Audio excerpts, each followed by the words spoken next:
Today is Wednesday, March 8th, 2024. It is now 6 o'clock.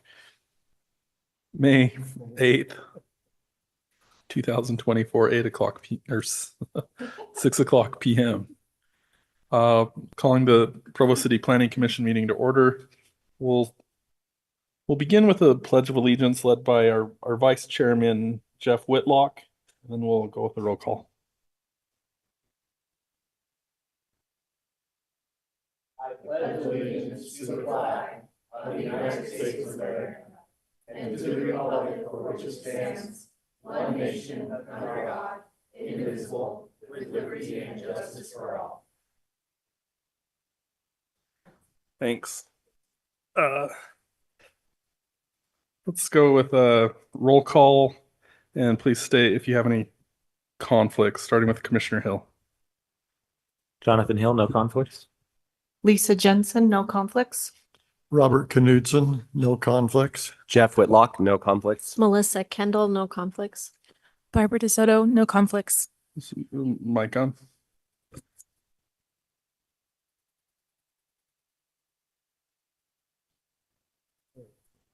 Barbara DeSoto, no conflicts. All right, thank you. Just start with a brief reading into decorum for the meeting. Although this is a public hearing, only the presenters and those invited by the commission may speak or ask questions unless otherwise invited by the chair. Please wait to speak until called on. When speaking, please be sure to speak into the microphone so that the record is clear. Please state your name and your city of residence for the record. When speaking, please be sure to speak into the microphone so that the record is clear. Please state your name and city of... Wait, I just read that. Okay. Please limit side conversations as they interfere with the audio recording. If you need to have a side conversation, please step out of the chambers and you may direct your questions to city staff, development services staff. Please do not attempt to interrupt or speak over others. Intimidating or threatening speech or behavior will not be tolerated at any time. Please refrain from clapping, cheering, booing, or being otherwise disruptive during the hearing. We'll start with item number 1.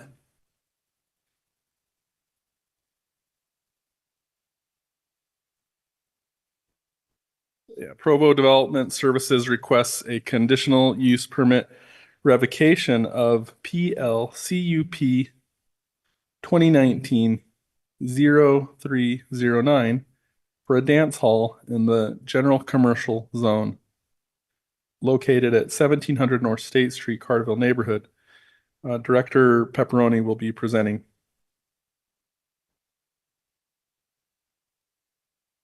The subject property is about 1700 North State Street. The Planning Commission heard this item just over a year ago, last April. The conditional use permit for the Enigma Event Center Dance Hall was originally issued in December of 2019. Later, subsequent to that, El Fuego Fridays was approved on January 22nd of 2021. Because of repeated police calls to the property on April 12th of last year, the Planning Commission considered revocation of the conditional use permit. The Planning Commission continued the item to give an opportunity to the property owner to do some things that would increase enforcement and reduce, dependence on the police department to respond to the property. The property owner did make some changes, did do some things, hired security, put up some cameras, but we've still had pretty significant demand from the police department to respond to calls at this address. So the police department asked that this could come back to the Planning Commission for reconsideration again. This is the property that we're talking about. Officer Hutchinson now will come up and present some of the statistics on the calls that they have experienced.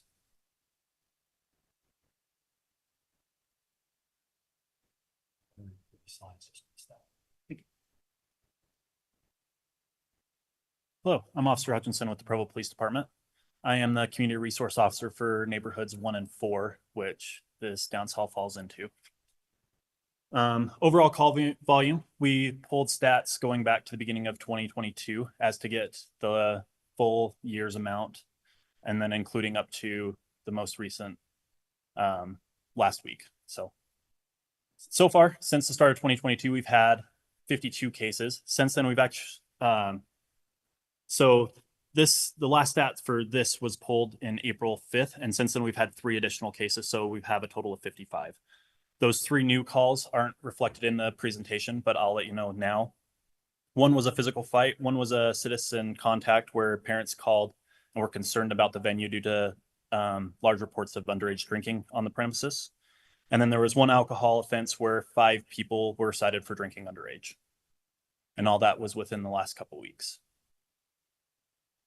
So I understand that that's probably incredibly hard to see. I didn't think it would be that small on the TV. So going from left to right, you have the largest bar there, which is our other category, which are generic calls such as citizen contacts and things that don't fall into the next few categories will fall into, and we'll break down these further as we go. The next bar over, which consists of 12 calls, are simple assault or disorderly conducts, where we receive calls regarding disorderly individuals, people yelling, fighting, things of that nature. The next bar, of which we've had 9 calls since beginning of 2022, are aggravated assaults and weapon offenses. The bar after that, we have 6 calls, which is alcohol offenses, followed by our drug offenses, which we've had 5 calls. We've had 2 reports of theft or lost property on the premises and 2 reports of vehicle theft. If we could go back to that slide, on this bar chart, what time period are we covering in this? So on this bar chart, it will start from January 1st of 2022 all the way up till April 5th. Okay, this is just a reflection of the earlier slide that showed the correct. the 2 So all years. of these slides will consist of beginning January 1st of 2022 up till April 5th. Okay, thank you.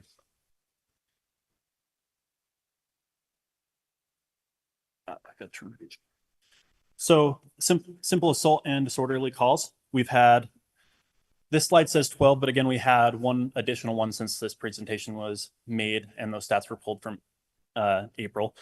So we've had a total of 5 calls of multiple people fighting or multiple fights at once. 1 call of a male spraying people with a fire extinguisher, and 1 call of armed security who in the police report was labeled as not wearing anything to identify themselves as security, fighting with an individual and also brandishing pepper spray. So our aggravated assault and weapons offenses, we have 9 total calls here, which includes 2 calls of assaults with baseball bats, 5 calls involving firearms or reported of individuals having firearms, 1 call involving a man being choked, and 1 call of where an employee was actually dressed up as a man with a gun scaring people during Halloween. Our alcohol and DUI calls, we have a lot of these. We have a total of 7 calls. As you'll recall, when I mentioned earlier, we've had a more recent call involving 5 individuals that were drinking underage. We have 4 calls of DUI, including 1 suspected DUI who fled police in a vehicle, and including the most recent one, 5 calls of minors in possession of alcohol. I know that as a department, we tried to step up our enforcement with this, and we'll consistently go through the parking lot and look inside vehicles and see open containers and things of that nature. It is worth noting that when I did pull these stats, we filtered through these stats and only pulled case numbers and cases that were directly tied via the report or via the reporting party that were tied directly to the Enigma Event Center and or the Fuego Friday events that happen there on Fridays. So drug cases, we've had 3 calls involving drug-related cases, and two of those calls where suspects were gone upon officers' arrivals. So we had, with those 2 calls, it was reports of people distributing different illegal narcotics within the parking lot, and due to large numbers of people and people coming and going before police could arrive, the suspects were gone and couldn't be identified. So this is our all other category, and this has the vast majority of our cases that we've found, of which there's a total of 14. And we have 4 calls of trespassing, 1 call of a fire alarm, which was believed to be caused by vaping in the bathroom. 1 call of a suspicious incident where males were reportedly following a female from the event. one call of a civil problem between the event and a individual who was unhappy at the event and requested a refund and got upset and began yelling. 3 calls of citizen contacts where parents called concerned about juveniles drinking and or drug use at these events. 3 calls of public peace violations, one of which is reported, which was noted that was reported from individual's house up on Grandview, which was over half a mile away. He reported that he could hear the loud music coming from the event center. And then we've also had reports of vehicles speeding away when the event closes.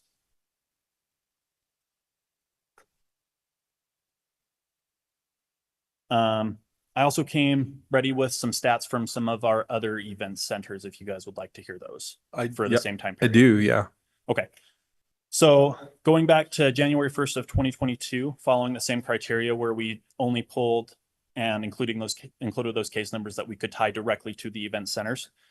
We have 5 other event centers, and across all 5 of those event centers, we've only had a total of 21 total calls as compared to the 55 that we've had from the Enigma Event Center. So at the Experience Event Center on 1440 North Moon River Drive, we have not had any reported incidents within that time frame.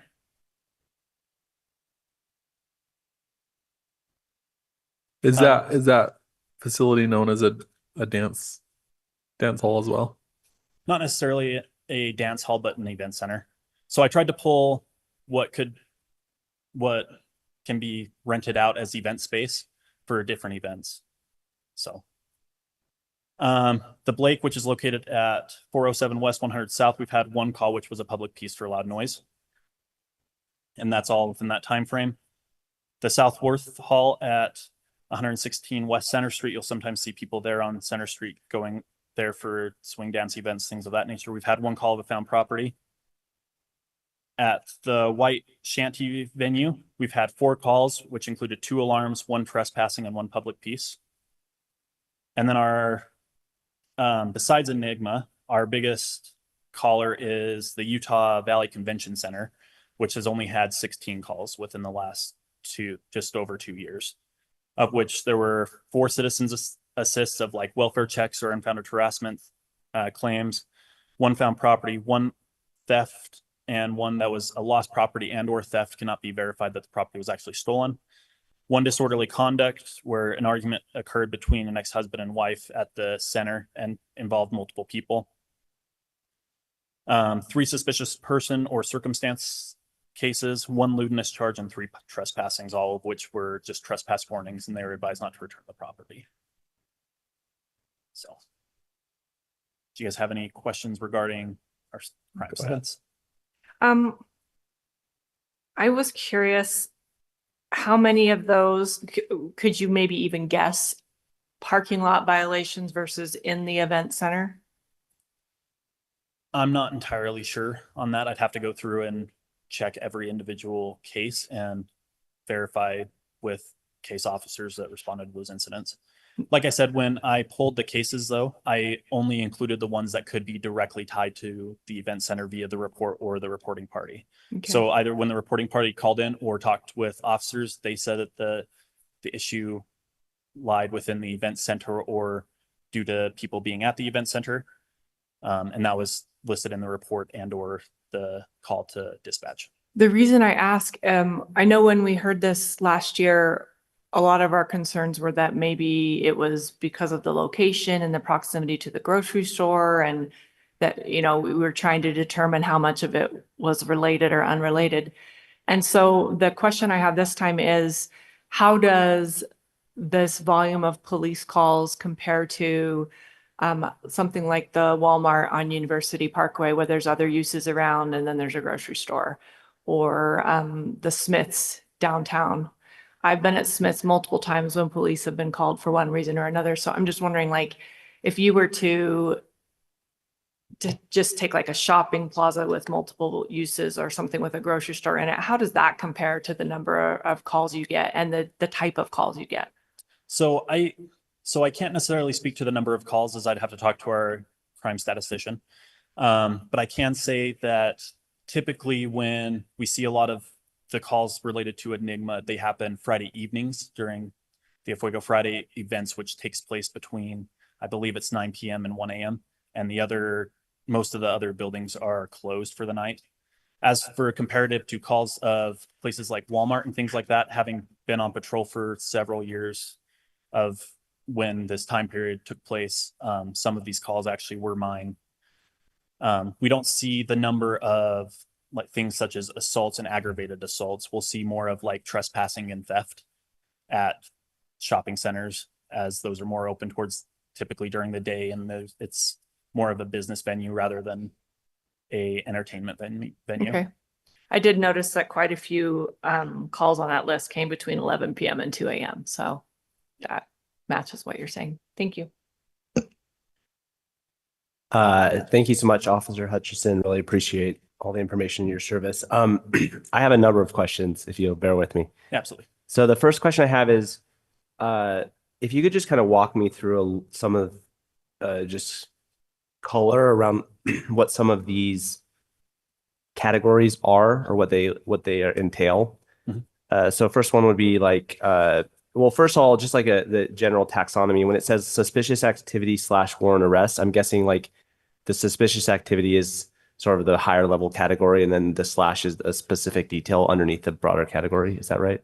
So a suspicious calls are kind of our catch-all call. Yeah. Where if someone's calling in about a suspicious incident, it's hard to kind of define, right? But something that doesn't fit the other categories of which that we would label our calls, such as like a domestic violence, an alcohol offense, a disorderly conduct, things like that.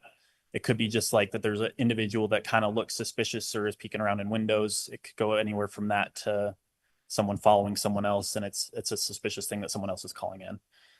So suspicious is kind of a hard one to define, but it's kind of our catch-all term for dispatching officers to calls. And then when there's a / next to it, is that like additional detail, or is it another thing? So for example, I'll give a different one. Like it's like disorderly conduct / fight. That means the specific type of disorderly conduct was a fight was happening.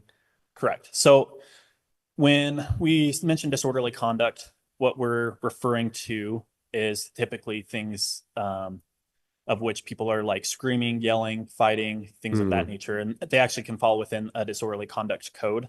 Okay. But when disorderly calls come out that are in reference to physical altercations, it's typically because that there's a fight rather than like an actual assault where you'd have like a victim and a suspect. It's two individuals actually fighting each other, or multiple individuals, as we've received calls there for a large number of people fighting numerous times. Okay, just a couple more. Just like, what would a civil issue be? A civil issue is a non-criminal complaint of which that a citizen is complaining about a matter that is more civil in nature. So things such as like a violation of a restraining order. So a violation of a restraining order or a civil stalking injunction is a crime. So things of like, if you're unhappy with a product that I sold you, you would take me to civil court to resolve that issue. It wouldn't be a criminal complaint, right? So if I sold you a car and you're like, this car isn't a good car and it's not worth what I paid, you could take me to civil court over that. That's a civil complaint versus an actual criminal complaint. So I believe in this case, the one that we're referring to is there was an individual that paid to go into the actual event center and then decided not to go into the event center and was refused a refund, and she just became unhappy about that, was kind of yelling. But in that case, right, no crime has been committed and she's complaining about a civil problem. Officer Hutchinson, would it be accurate to say that civil complaints are things the city cannot enforce on? Correct. Because it's a private matter between individuals. The contract claim. Right. Okay. Perfect. That is really helpful. Yeah, trespassing would be another one that would be helpful to understand. So on the trespassing question, we'll just put it all in. So trespassings are things, so we can only enforce trespassings under certain situations, right? But we can also issue what's called a trespass warning, which is that if you show up to Daniel's house and he doesn't want you there and he asks us to give you a trespass warning, we would just tell you, you're no longer welcome here. If you come back, then you'll be charged with trespass because you've been informed you're not welcome there. So that would be a trespass warning, versus an actual trespassing would be if Daniel told you to leave and you refuse to leave. At that point, you've been informed that you're not welcome there, or there's like no trespassing signs or things of that nature that would already let you know that you shouldn't have been there. That makes sense. So the last question I have, and apologies if I just missed this somehow, is of these 55 incidents, what are they all calls or is there some percent that were basically based on proactive policing? So some calls are based off of what's called an officer initiated call. Okay. What has been relayed to me from our grave shift is that a lot of times they'll go to a call that is called by a citizen, or what we would refer to as a call for service, right? So you call into dispatch and police responds. They'll respond to that, and while they're there, they'll get informed of another incident. But since a citizen didn't call into dispatch, it gets put in as an officer initiated call. Got it. So if I'm just on scene and you come to me and say that you were assaulted, but you didn't call into dispatch, I would radio up and ask you to create me a call. And that'd be an officer initiated call. We also have some proactive policing, where officers, like I said before, would go through the parking lot and check for vehicles that have paraphernalia, have Right. open containers and things like that to try and find DUIs and things of that nature. And as I said, we only included the DUI statistics for those that we could prove was tied to the event center. So individuals that were pulled over down the road that we might not necessarily know, or that wasn't listed in the officer's report that they specifically saw them leaving there, was not included. Okay. Thank you. Commissioner Kendall, did you have another question? Go ahead. I'm wondering if, now that we know the event center was providing their own security for some of these, was any of the phone calls, did they ever initiate any of those phone calls themselves, or how does that work when you have private security? Yeah, so some of the calls were called from the staff themselves. I don't have the exact number. My approximate answer is around 15 of those calls. That's based off of what I could pull from our dispatch notes from what they're entering as call takers, as well as when officers arrive and say that the security or an employee was the reporting party. Sometimes if like a staff member calls in and doesn't mention that they're an employee and just gives their name and date of birth and is like, hey, there's people fighting here, then it might not get logged in our system. So I can't say that there's not more calls, but at least 15.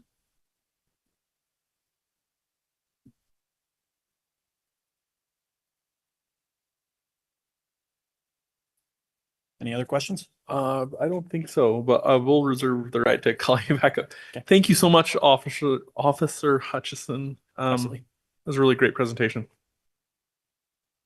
Director Pepperoni, do you have anything else you want to add as part of the staff report? Or- Not at this time.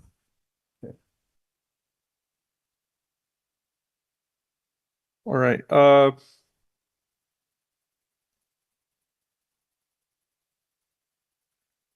Okay. As the city is the applicant for this, this is the applicant's statement, so we'll leave it at that. And we'll now go ahead and open the hearing to public comments. When your time is up, you will hear a ding and the microphone will be muted.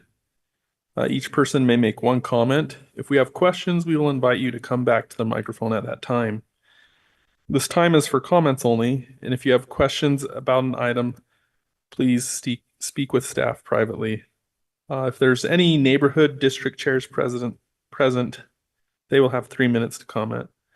So let's go ahead and any neighborhood or district chairs? None? Okay.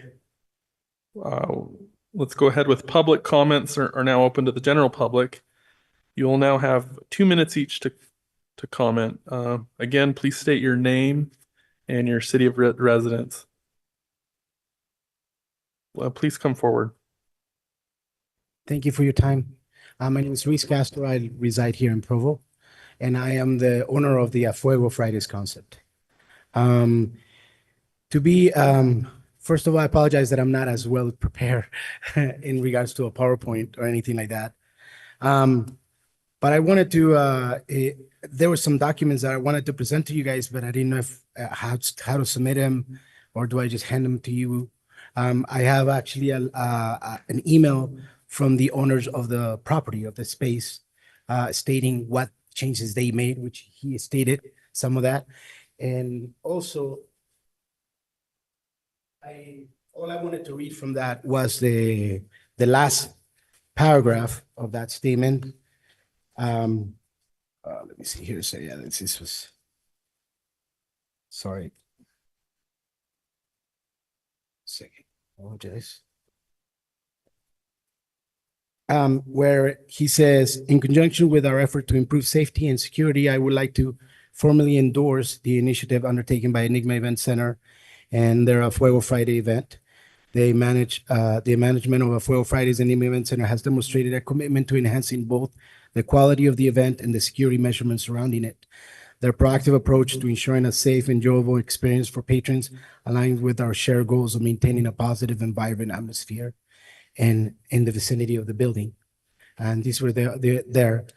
I think the last time I was here, I stated that a lot of these things didn't really apply to a Friday night. There were some things that happened on Thursdays, Sundays, and even Wednesdays.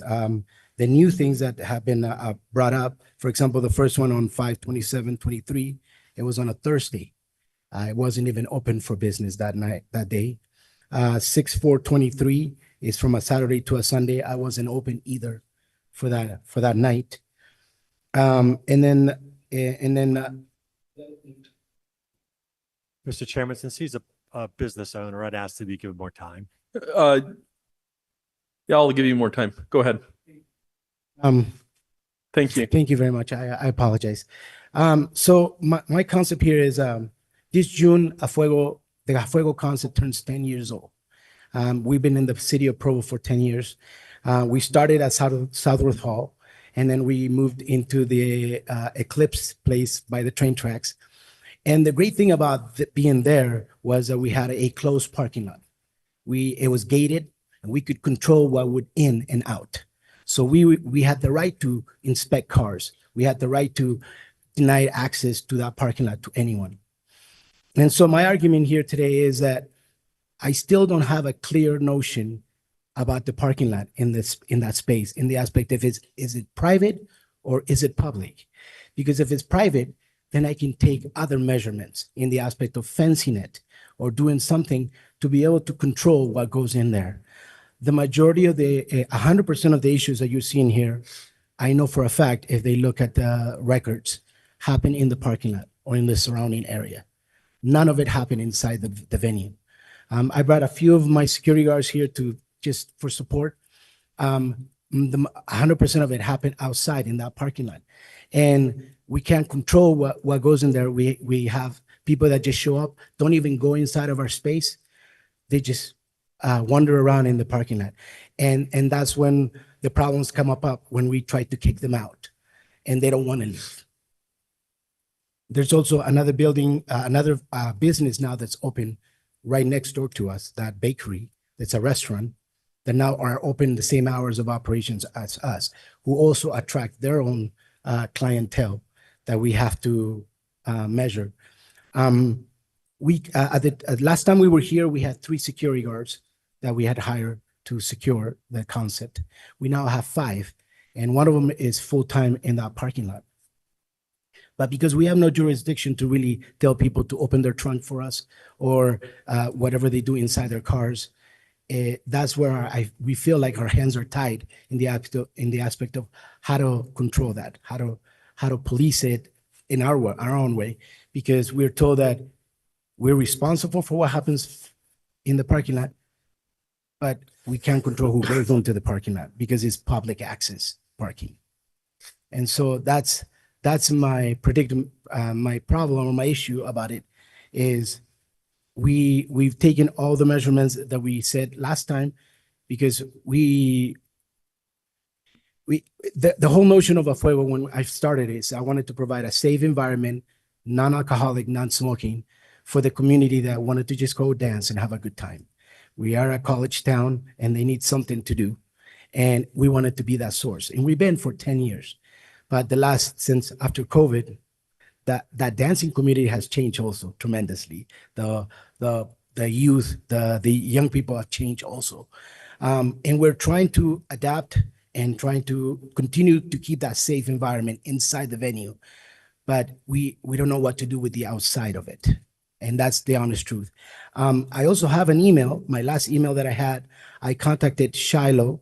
I have it right here if you wanted to give it to you. Her name is Shiloh Harris. She's in charge of off-duty police. I had suggested to maybe hiring an off-duty police patrol and just have them parked there. And I contacted them to see if we could hire them. And that was my last conversation, and I've never been replied back in about that. On doing that, because we're willing to do that. And that was my last communication with that person. So honestly, we have every intention. We have the utmost respect for the police department, and we want to be able to collaborate. I've set up a couple appointments to talk to the chief of police. And that my last conversation was with, it was with, what's his name? Sorry, I'm gonna, Lieutenant Huntsman, reached out to me wondering why I wanted to meet with the chief. And I explained to him what that, and he told me that I needed to speak with community outreach for the police department. And I'm still waiting for that phone call so that I can meet with them and see how I can cooperate or collaborate. And so generally, we have every intention to continue keeping a safe environment, but the only problem that we're receiving right now is that parking lot and then the surrounding area. And I'm lost for words on what else to do with that parking lot, because that's where all the things that are being mentioned right now are happening, is in that parking lot. And until we know that if it's private, then we can take other actions. But they're telling me that it's because it's public access, we can't really block it or control what goes in and out of that parking lot. And I appreciate your time. I hope that I had a lot more to say, but I don't want to take too much more time. Oh, I appreciate it. I have a question for, so you're the license holder for A Fuego Fridays. Yeah. What are your hours of operation? We open from 10 till 2, actually. It's where we're open. And which nights a week? Friday nights only. Friday only, 10 Yes. to 2. 10 to 10 a.m. 10 p.m. 10 p.m. to 10 2 p.m. to 2 a.m. to 2 a.m. Yes. And so we only open on Friday nights. Okay. All right. Does anyone else? Go Any ahead. questions? Commissioner Kendall. Well, I think we'll have many questions, but should we let the public speak and then we can call him back up if we have other questions? Yeah, let's do that. We'll give some other, stay close so we Okay. can recall you. No problem. Let's go ahead and have, we indulge this. You're the license holder of the business license. Everyone else will be limited to 2 minutes. Please state your name and speak directly into the microphone with your name and where you live. My name is John Jamie Sanchez, and I'm going to transfer it for Susanna. She's the one who has the license for the venue, Enigma. And her events are Saturdays from 5 p.m. until 1 a.m. And her parties, they finish midnight in the family center. So kids and families, they come and have like weddings and sweet systems. Can you repeat those business hours again? It's from 5 p.m. until 1 a.m. But they shut down music at midnight to make sure people start leaving. So by 1, they're gone. And that's Thursday to, No, that's only Saturdays. I'm sorry, Saturday? Yes, sir. Okay. I'm going to translate. Okay, yo tengo. In the microphone, please. Okay. En el correo electrónico que nos mandaron, And the email that she received from the owners of the, tenemos una llamada que dice que se hizo un día jueves, que es un día que para nosotros no trabajamos. one of the calls to the police, it was on Thursday, because they got an email saying that there was a call. And it was on Thursday, and the other one was on Sunday. So they weren't open on those days. Y tenemos una en domingo. Yo vi mis contratos y no tuve evento ese día. Y si lo hubiera llegado a tener, los domingos regularmente el evento termina 10, 11 de la noche, muy tarde. So she was checking her contracts, and that Sunday, the police had a call. She'd had an event. They weren't even there. Y regularmente tenemos en nuestros eventos que son privados, bodas, quinceañeras, bautizos. Her events, they're private events, so they're family members who invite all their families from town, and they're always kids, teenagers, moms, wives, and grandmas, and basically family members. Tenemos mucho cuidado con los problemas, las bebidas alcohólicas y todo. Procuramos estar siempre que ustedes vayan al evento, a una fiesta privada, 15 años, bodas, bautizos, van a encontrar a mi esposo o a mí y los securities en el evento. So every time they have an event, they're always there. If you guys are welcome to stop by, she will be always there, making sure the security, bartender, and everything's under control. And she also have weddings and baptisms in the venue. No, nunca he llamado a emergencias a 911 por algún incidente que haya, ni tampoco se me ha reportado a mí. Tal vez pasan cosas afuera, pero cosas que yo no tengo control afuera. Yo me procuro tener el control dentro de mi evento. She's really good at having control inside of the venue because she's been doing this all her life. And I know her 20 years, so I know she does. And she always has control inside the venue. So not once she has make a call to the police because she always has control who's in there, who comes in, of every detail of security in this place. Solamente una vez he llamado a emergencias y fue porque a una persona adulta mayor le estaba dando un infarto. Y gracias a mi seguridad pudimos ayudarlo por medio del 911 que nos estuvo dando instrucciones. Es la única vez que yo he llamado al 911. She only called 911 and the ambulance once because someone had a heart attack and the security people say call the 911. Creo que es todo. No sé si tengan. Go ahead and finish your sentence. Sí, todos tenemos. De esto de. Yo tengo una pregunta. She has a question if you guys allow her to ask one question. Estoy un poco preocupada porque. She doesn't know time's is up. Do we have more time? Why don't you go to Director Pepperoni? Well, I'm going to move to the next comment, and let's you can have a discussion with her and her question with the interpreter. Is that all right? Just to the public, because of translation, it takes double the time because there's English and Spanish. So I'm thankfully Sandy was really on top of that, and we through eye contact we doubled the amount of time for her. So that's why we did that. Anyone else from the public? Please, if you have some thoughts on it that would help us understand this situation more, its impact, please come forward. State your name and where you live. I like that this is right here. Okay. Hi, my name is Alexandra Miranda. I live here in Provo, Utah. And my husband, Edgar Miranda, is the residential DJ for A Fuego Fridays.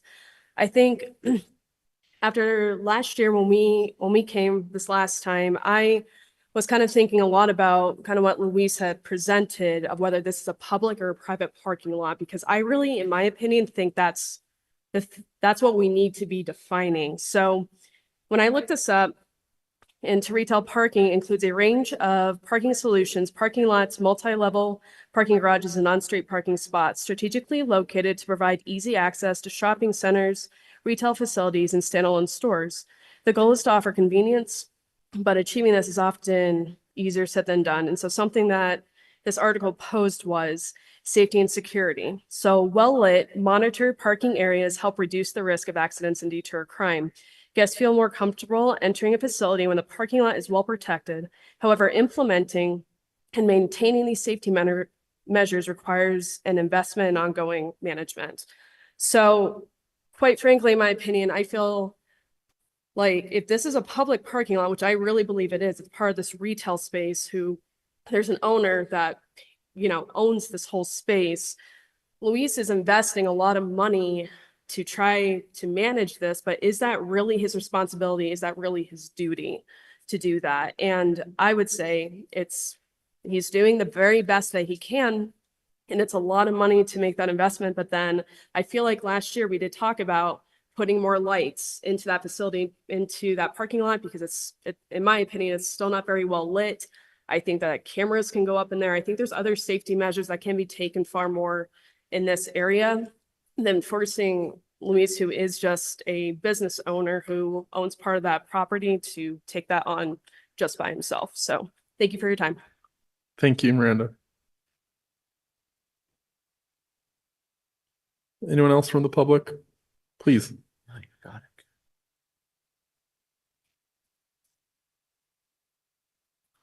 Yes, my name is Ezra Castro, and I'm a resident of American Fork, actually.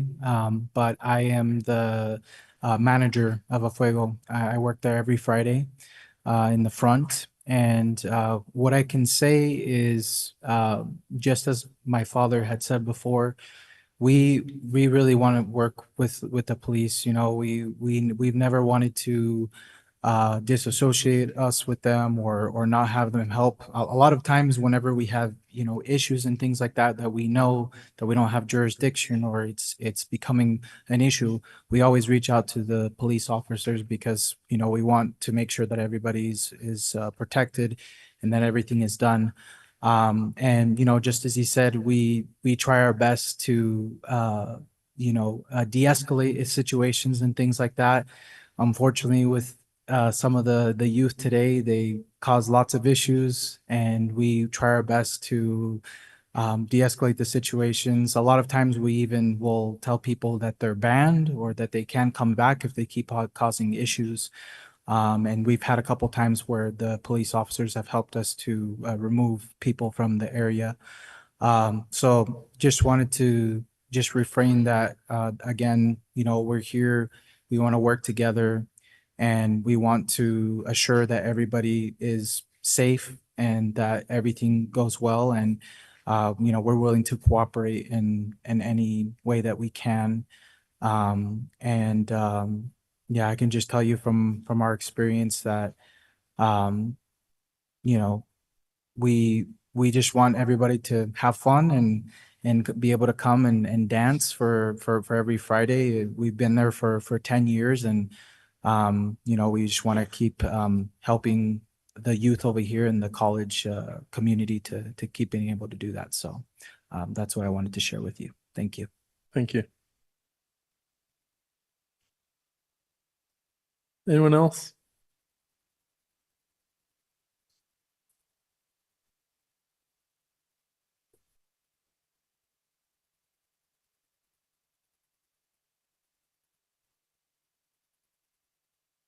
I have to say my name is Brad. Yeah, Well, please say your name and where you live. Thank you, sir. My name is John Jamie Sanchez. I reside in Santa Queen, Utah.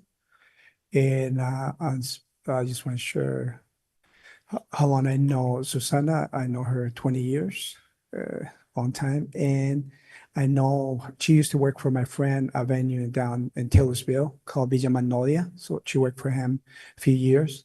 And she was a manager there for three venues actually.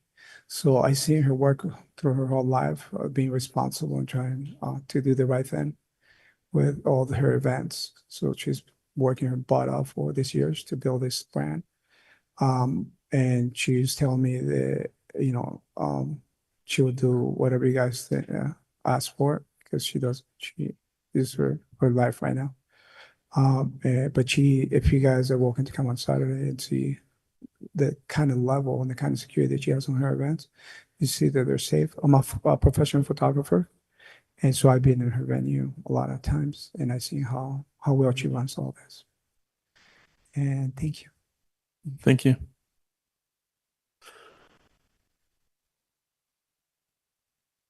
Anyone else want to make a comment?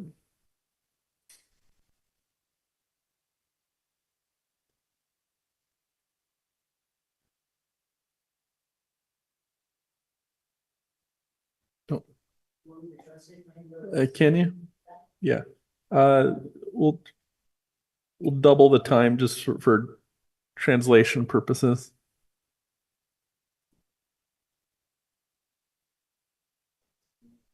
A little bit more into the microphone. Oh. Ahora, there we go. Buenas tardes, mi nombre es Víctor Neira, vivo en Orem. So he lives in Orem. His name is Victor Neira. A little bit closer. There we go. His name is Victor Neira. He lives in Orem. A ver, en primer lugar, como jefe de seguridad en A Fuego Freeride, nosotros So first of all, as a security lead at A Fuego Fridays, nosotros tratamos de poder, dentro de la seguridad que tenemos dentro de A Fuego, reducir todo lo que vaya pasando adentro. Somos 6 personas que tenemos la seguridad. okay, with my team of 6 people, our focus is always to try to keep the safety inside the space. La seguridad se adquiere mediante personas al interior como al exterior, que nosotros tratamos de cuidar tanto el parking como también dentro del local. The security is obtained inside and outside of the space. People are outside and inside of it.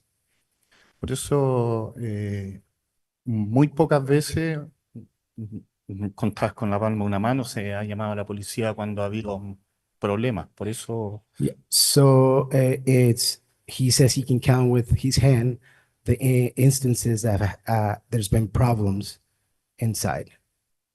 por eso nosotros venimos en apoyo a Free Day para demostrar de que sí hay seguridad dentro de Free Day.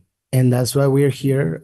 We came today to demonstrate support and ¿Apoyo qué más? Yeah, so support for A Fuego Fridays. Okay, muchas gracias. Thank you very much. Thank you.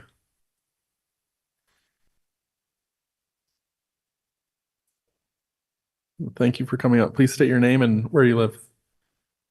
My name is Dulce Castro and I reside in American Fork. And I've been on both sides. So I used to be a customer when I was in college. And I actually lived in Salt Lake and we will travel all the way to Provo because that was the only, non-alcoholic, non-smoking place. And if you go to the, social media, everything, we even brought a bunch of pictures. We can have this saying that girls bring out a fuego. And the thing is that girls feel safe there. I always came here because I feel safe. In other clubs, sometimes, there's like sketchy people, like men and things like that. And, they might be drunk or things like that. And as a woman, you don't feel safe. But I always chose, we even drove the 1 hour back and forth because that was the place we felt safe. And now, on the other side, now I work for them. So now I know of the efforts that, A Fuego does to keep the people safe. I know the security, I work the door and, we do our best, but people is people. Sometimes you cannot control everyone, even when you teach them the right things, your kids, even at school, you cannot control everyone. But we do our best. And as Ezra said before, we have even taken the liberties to say no to some people, right? It's like, hey, we see that you cause trouble. And like, that's not what we want. We want a safe environment where people can have fun. And the parking lot, that's a different story, right? Because I cannot go to people's cars and there's people drinking there. And as much as we, clean after them and tell them to please don't do things, we don't have power in the parking lot. So I think, just like other people have stated, that's the real issue, stating what the parking lot has. But inside the venue, as a former customer and now employee, I can tell you that. And if you walk in, we let the police come in, they walk in, they see like nothing really sketchy or like nothing bad happens. And that's my statement. Thank you. Thank you. I appreciate the additional perspective.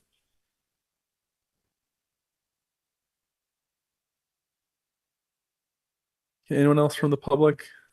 Kind of thing. I think we're just about everyone who might have wanted to make a statement has made one. Does anyone else? Last call.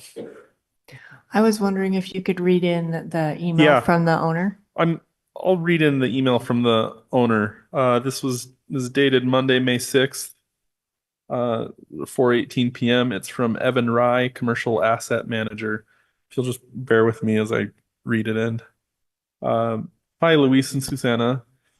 Below is a letter regarding the lights and cameras around the building. Also entailed in the letter is our experience and approval of Fuego Friday. It begins, Dear City Council, I am writing to provide an update on the recent improvements and fixes that have been made to Gateway Plaza since our last meeting. These enhancements aim to enhance safety, security, and overall quality of the premises for both tenants and visitors. Firstly, improvements have been made to the lighting both in the parking lot and on the exterior of the building. Upgraded lighting fixtures have been installed to ensure better visibility during nighttime hours, thereby reducing safety concerns and enhancing the overall aesthetics of the property. Additionally, we have implemented measures to address any disturbances or unwanted activities in the parking lot area. Signage has been strategically placed to clearly indicate the property's regulations regarding loitering, consumption of alcohol, and other disruptive behaviors. This will aid in the swift identification and removal of individuals causing disturbances, thereby fostering a safer environment for all.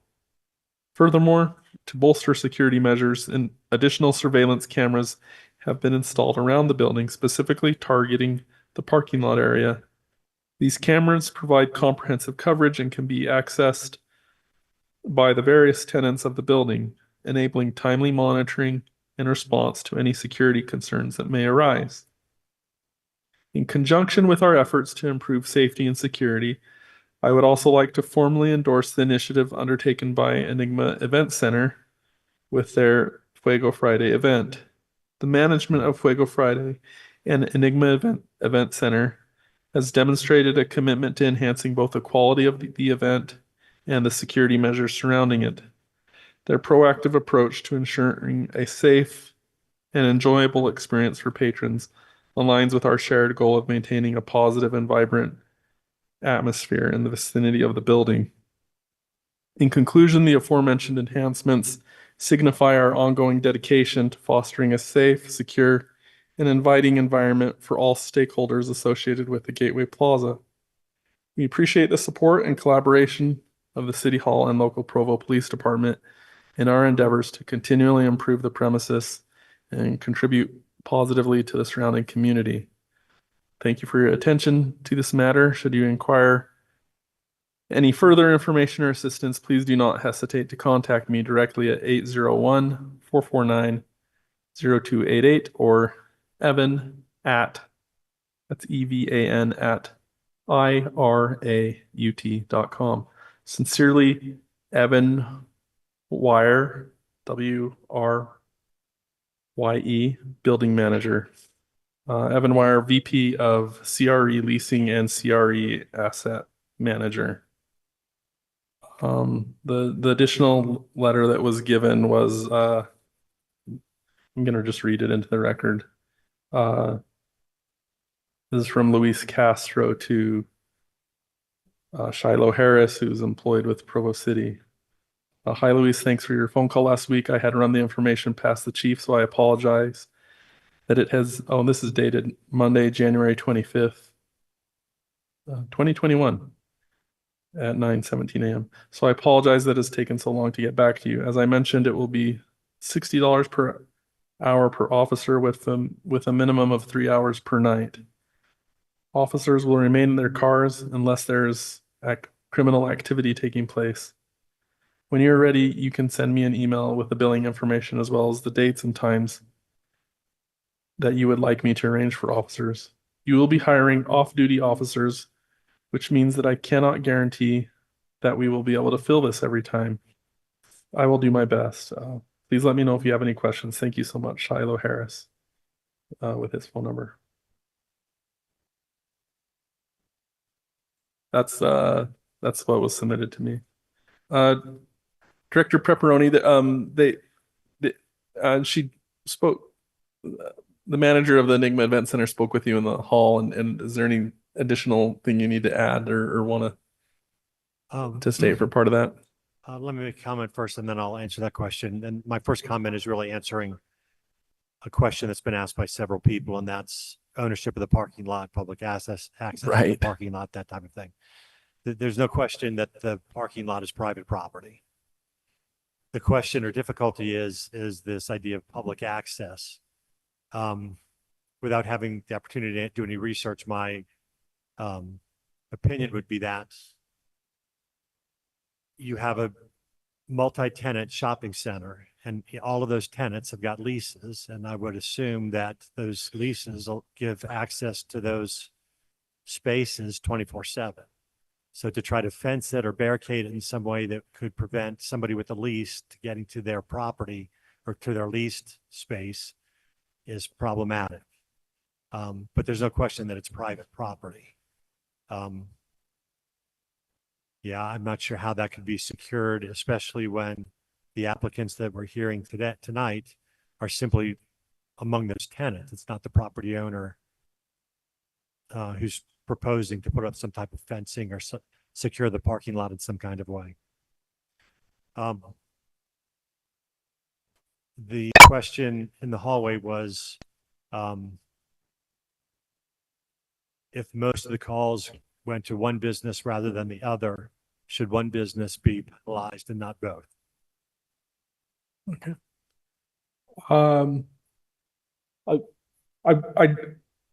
I've left open the public hearing portion. This is again last call, and then if anyone wants that hasn't spoken yet that wants to, and then I'm gonna go ahead and close public comment.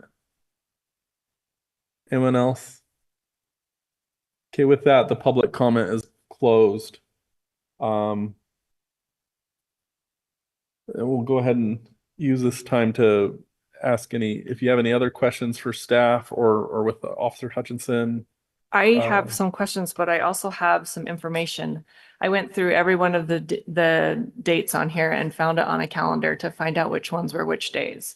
And I thought it was interesting that there was one call on a Wednesday, one call on a Thursday, 11 calls on a Friday, 31 on Saturday, and 6 on a Sunday. So 8 of those, and that's out of 50. There's only 50 listed here, despite it saying there were 52. Thursday was 1, Wednesday was 1. So 8 already are not on the nights that either of these events are held. And that being said, we don't know. I guess they could be at 2 o'clock in the morning on Sunday. So that would mess with the statistics a little bit. Let's make sure we're talking to the You microphone. what? Sorry, I did your analysis, but I just did it since the last time we met. And I took the timing into account, so I can speak to that Okay. if you're interested. So basically, since we met last time, so I'm basically just looking since May 27th. So the May event that happened after our April meeting, there's been 16 calls or reports. This does not include the most recent 5 that Officer Hutchinson alluded to. All but 2 of them seem to be directly correlated with Fuego Fridays. Okay. Because the reason why I'm assuming that is because I'm taking any events that happen between that 10 to 2 a.m. time period. Oh yeah, I was just looking at the other list that didn't have the times. That's good. So my questions then for staff are, to what degree do we separate the inside use that's granted by the conditional use permit from the outside use, which may or may not be related? I don't think you can separate those because We're saying if it's happening, then clearly this use isn't compatible with the space. But- Or that's maybe something you could infer. the conditional use permit holder is responsible for what's going on in front of their business, is responsible for, what's going on in the parking lot if it's during the hours that they're in operation. So even though they're being very careful, because here's what I see happening, and maybe this is for discussion as well as questions, but what I see is that they're being very careful in what's taking place inside of their venue, but the public knows what's taking place inside of their venue and is misusing that information to cause a ruckus outside. So whether it's related to what's happening inside or not, it's happening. But if you remember, this was a big part of your April 2023 hearing, that the parking lot was a big part of this problem. And the commitments made was that there was going to be private security hired, there was going to be checking of cars as they come in. There were very strong commitments made about policing the parking lot in April of 2023. But It seems like they don't understand that they have the ability to do that, because I'm looking Oh. at that going, there's nothing illegal with them posting somebody at both entrances to this shopping plaza and asking every car that comes through to state their business. I don't know if that's within their scope of authority though, because they're not the property owners. I can do it at my house. Why can't they? I can ask anyone on the street in front of my house what they're doing if they're doing something mischievous. No, when they have their lease, they have their jurisdiction is the 4 walls of their building, and use of parking spaces. So for me, Director Pepperoni, I have a really hard time understanding like who's really responsible, who's really accountable for this. Is it the property owner, the building asset management company? Or Officer holding Hutchinson's accountable? come forward to help with that. So let me ask you my other police related questions that are all tied up in this. What sort of control can a private security guard exert? What are they actually allowed to do? And couldn't they legally deny people access to the property even though they don't own it? So Sandy, can you turn it on? all right. So as far as security officers, they don't have any sort of special law enforcement related authority, right? They're acting as private security for a private entity, which means that they've been bestowed with trust from the owner and or management in order to withhold the security of that. They can't like legally make arrests. They can't enforce the law, things of that nature. However, what they can do, which is what they've done inside, and to kind of help wrap up the legal question around the private property of the parking lot. The parking lot is considered private property. And if the property owner gives permission or authority to management of either Enigma or the Fuego Friday event to hold the security there or have sort of like a, not quite ownership, but have, what's the word I'm looking for? Like rights to be able to jurisdiction over that property, right? And if the management then goes and gives that to security, since it is private property, you can, in theory, put someone on both sides and say, hey, what's your business? I see that you have like, if they can see inside the car, they can say, you're not welcome here. You need to leave. If they refuse to leave, you have trespassing. You can call the police. So the law's been violated at that point. So they could post at the ingress and the egress, the entire theory, property yes. entrances. Right. They can't, if someone refuses to allow them to search their car, right? That's a right of privacy, right? But if it would be the same, the law views it the same because it's private property, as if you allow like your uncle that also lives at your house to manage who parks in the driveway, right? And if you want to be able to search cars that park in your driveway, you can say, I have the right that I want to search this. And if they say no, then you're not allowed to park in the driveway. So you just say, okay, you need to leave, just correct. Turn around it's and go private back property, out. They can deny someone being on the private property for any reason. And as long as they have the authority from the owner, who is the owner of the property, then they have the right to do that. Okay. And if the person refuses to leave again, then you have a crime of trespassing. Gotcha. So they'd still have to call the police to enforce it If if people get belligerent. If they refuse to leave, yes. But as you saw from the statistics, there's not that many trespassing calls. Well, unless they try and turn away the people who are doing the other things. Right. They go up. Because I can't help but wonder how much of this lack of enforcement was this misunderstanding of what their jurisdiction was.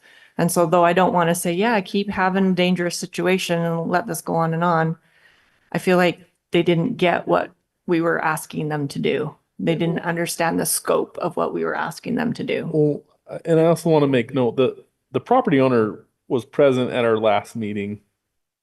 And we brought that. I want to say we discussed this concern of their responsibility too as to who enters the property. It's not. So you feel like they did understand that they had that I feel that jurisdiction. the landowner has that understanding. If I may as well, I don't have it out in front of me and I couldn't list it within the actual slideshow and things of that nature due to privacy reasons, right? I have to remove all of the report and things like that.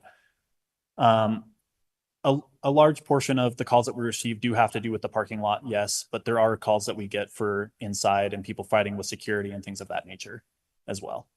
And we've had some assaults that have taken place inside the property. As far as just to kind of jump around to some of the things I've heard that I can kind of help address. As far as calls coming in on different dates and times, we do receive a lot of our calls on Friday and Saturday, specifically Saturday early morning, right? As soon as it hits midnight is when our reporting system kicks over to the next day.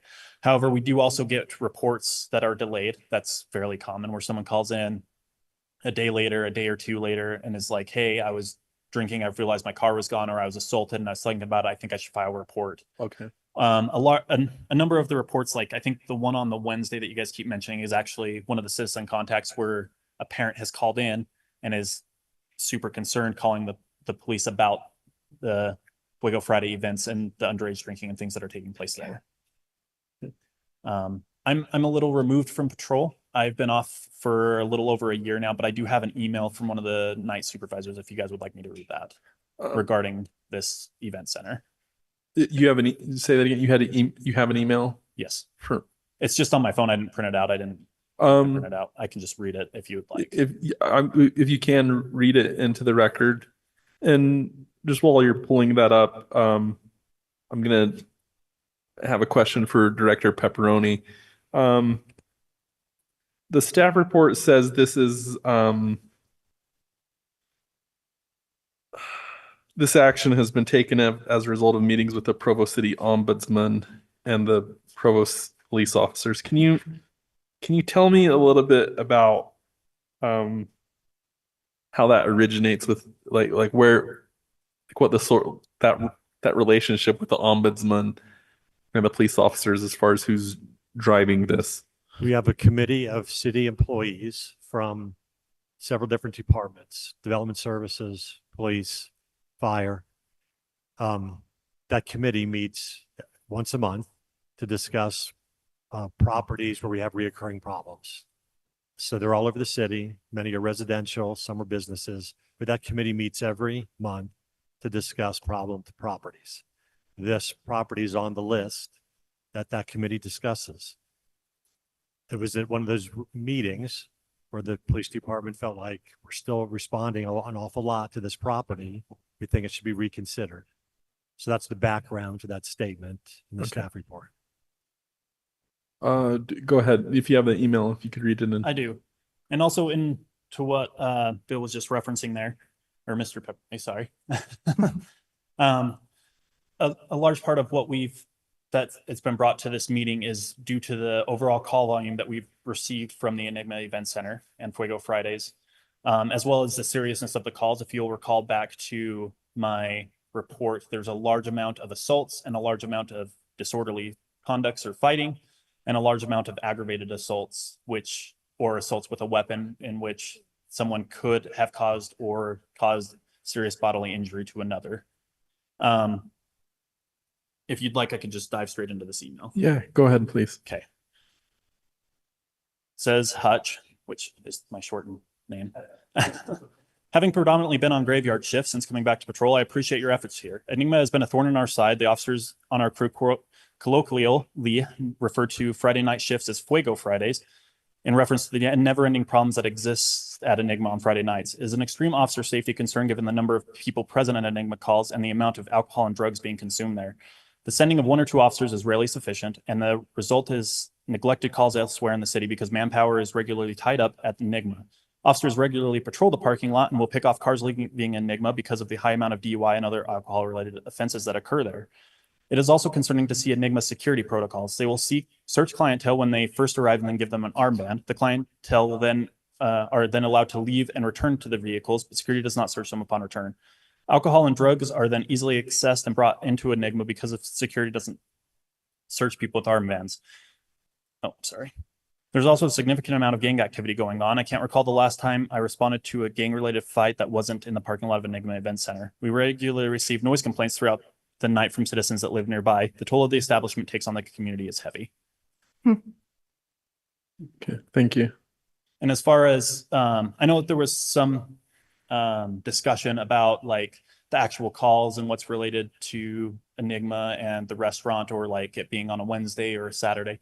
Again, I had our crime statistician go through and pull every call within a 500-foot radius of Enigma since January 1st of 2022. I then went through over the last few weeks with some of my other community outreach officers, as well as our crime statistician, and would go through and look at each individual report, read the reports. And again, if it was not specifically stated, because we wanted to be fair in our crime reporting here, that it was, if it did not specifically state from the reporting party, right, have a reporting party that's an employee of Enigma, or it's not listed in the report that it is tied to Enigma, then we did not include it. So we feel really comfortable with these 55 incidents that it's not Rancho Markets, it's not the different restaurants, the thrift store, the Correct. whatever. It could actually be a higher call amount, and that just due to officers responding and saying, I responded to 1700 North State and didn't specifically label Enigma, there could be calls that have also slipped through. Okay. And again, I'd like to emphasize that we have 55 calls within just a little over 2 years, and combined for 5 other event centers throughout the city, including the convention center. We've only had 21 within the same amount of time, and that's combined. So this 55 is very conservative number. Okay. And if I could, yeah, thank you. Other commissioners have questions. Go ahead. I have a question. The underage drinking, you said there were 5 incidences? No, there was an incident within the last couple of weeks, of which there might have been 5 incidences as well. But there was an incident within 2 weeks ago where 5 people were cited for underage drinking. Is that what you're referring to? Or are you referring That's to the what I'm overall? referring to. Did that occur inside the building or outside in the parking lot? I believe that most recent one occurred outside in the parking lot. But again, it's private property. So. Okay. Does anyone else have any? Just to be Go ahead. clear, Fuego Fridays is not serving alcohol. This is alcohol that's being brought in. Correct. Correct. I can say from experience that myself, when I was on patrol, as well as other officers, would go and just walk through the parking lot and can shine lights into cars and see open containers, see drug paraphernalia and things of that nature. Right. So. So when you say there's a large amount of, or when that email said there's a large amount of alcohol and drug consumption, you're talking about in the parking lot. You're witnessing this in the parking lot with open containers and drug paraphernalia in cars. Correct. Without reason, officers don't go inside the nightclub, right? Unless we're called in there. But it sounds like the email was indicating there seemed to be people bringing it into the establishment as well, because they weren't being searched once they had an RMAT. On the second go around, right? There could be. Again, I haven't been on patrol for over a year, and this is from one of our grave supervisors that's been on graves for the last 1.5 years or so. And again, like not all of our calls will reflect on here. We would probably see a lot more DUI and drug calls, because these are traffic stops that are made afterwards, right? We can suspect someone of DUI, see what could be a DUI, but we still have to have a legal reason to stop that individual. And if they're stopped just over the Orem border or down south, then the address would come back as 1600 South State or 1600 North South State, and not be directly tied. And it could be like, I witnessed the vehicle swerve or something of that nature. So if it's not specifically listed, it's not listed here. So again, this is a conservative number. So it sounds like the event center is doing a fairly good job of policing their own use, but people are going back out to the parking lot to do the bad things. And then whether or not they're bringing it back in, it's still happening. It's still a meeting place for people to ruin it. I have a question for Mr. Pepperoni. How do you address something like, I feel like all of us are sympathetic to the event runners, like they're not the people that own the building, but they're the ones who are doing these events. We don't want to just pull the rug out from underneath them as far as their livelihood, but clearly this location at least is not ideal for what they're trying to do. So what options do we have when we revoke a conditional use permit if we decide to go that way? Are they just done the next day? They can't open the next day, or can they get permission to do it somewhere else in the city? Or what are their options if something like this happens to them?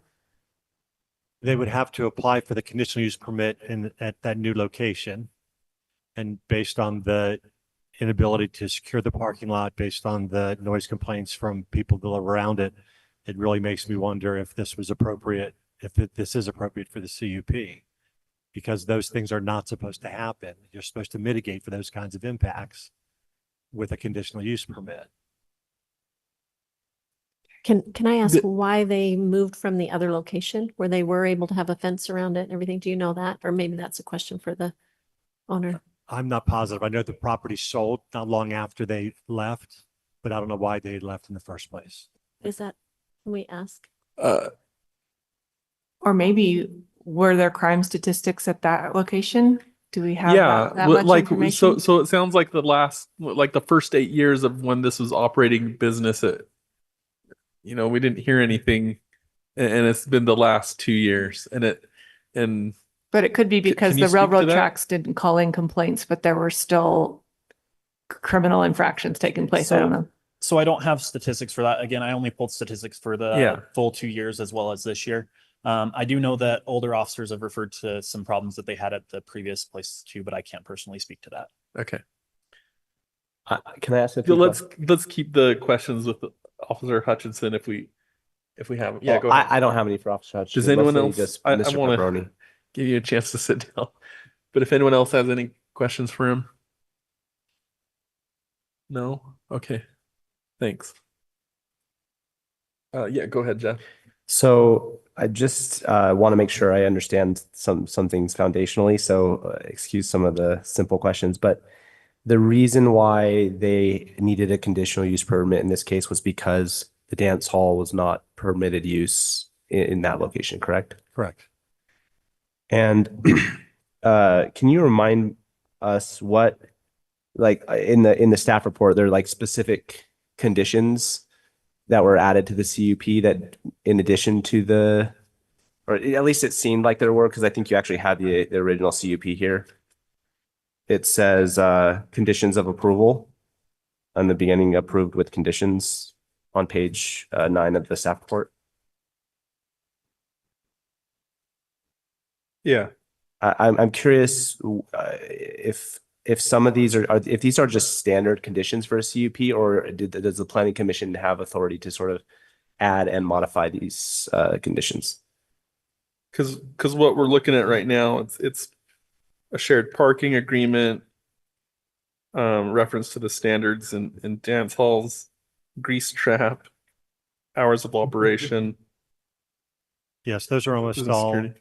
standard conditions for any CUP, but the planning commission can also put onto any CUP additional conditions that need to be mitigated or adhered to offset any impacts that conditional use may be creating.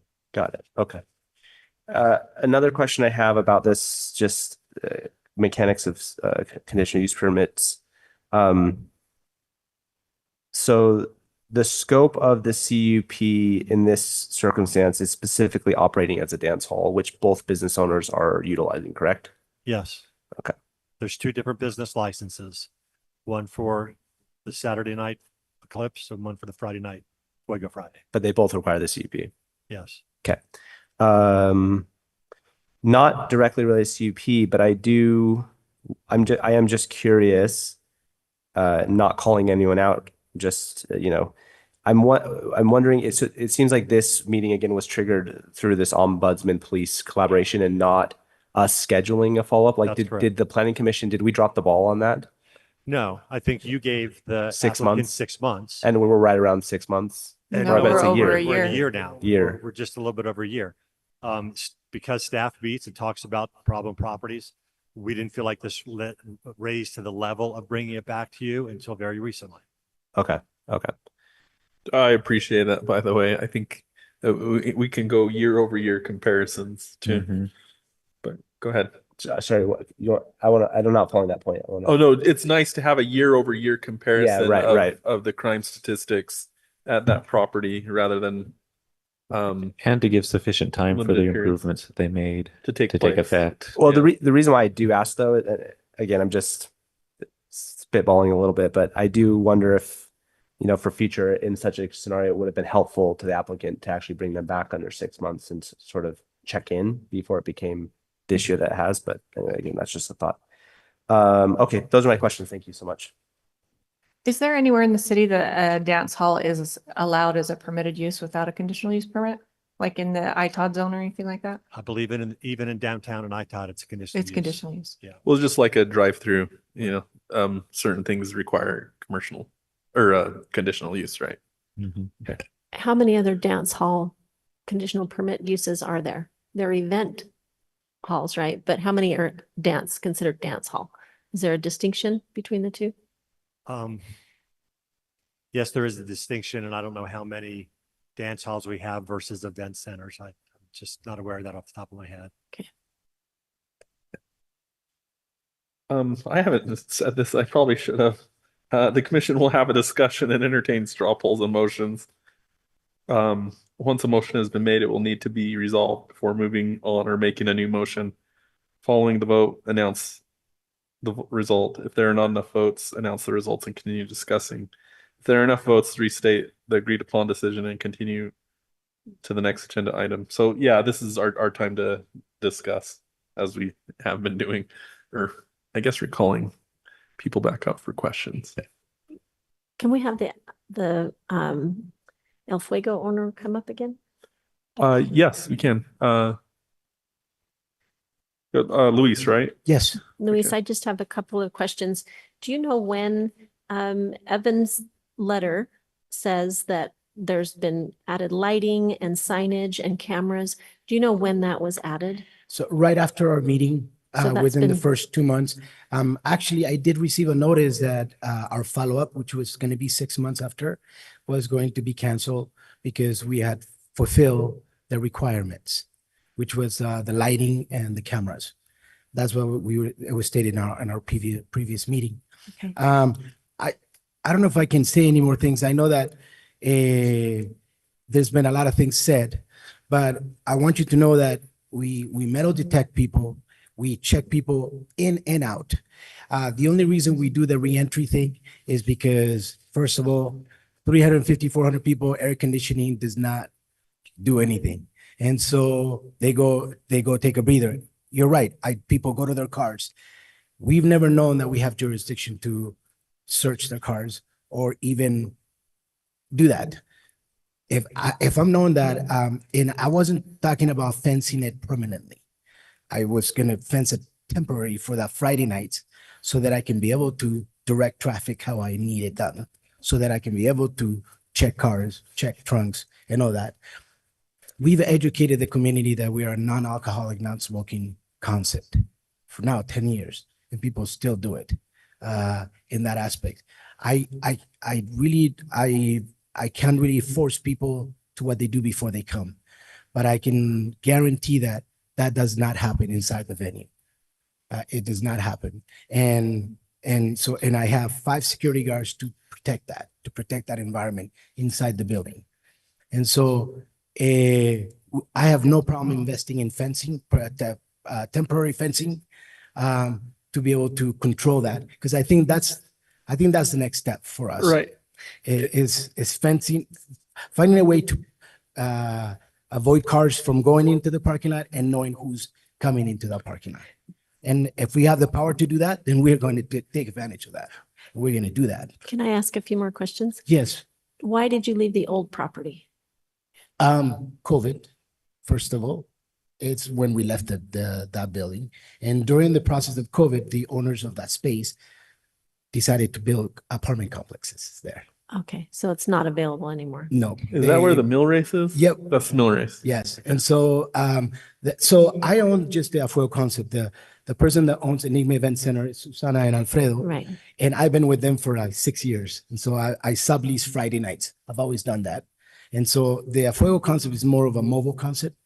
And like I said, like I mentioned earlier, we started in different locations as the attendance grew.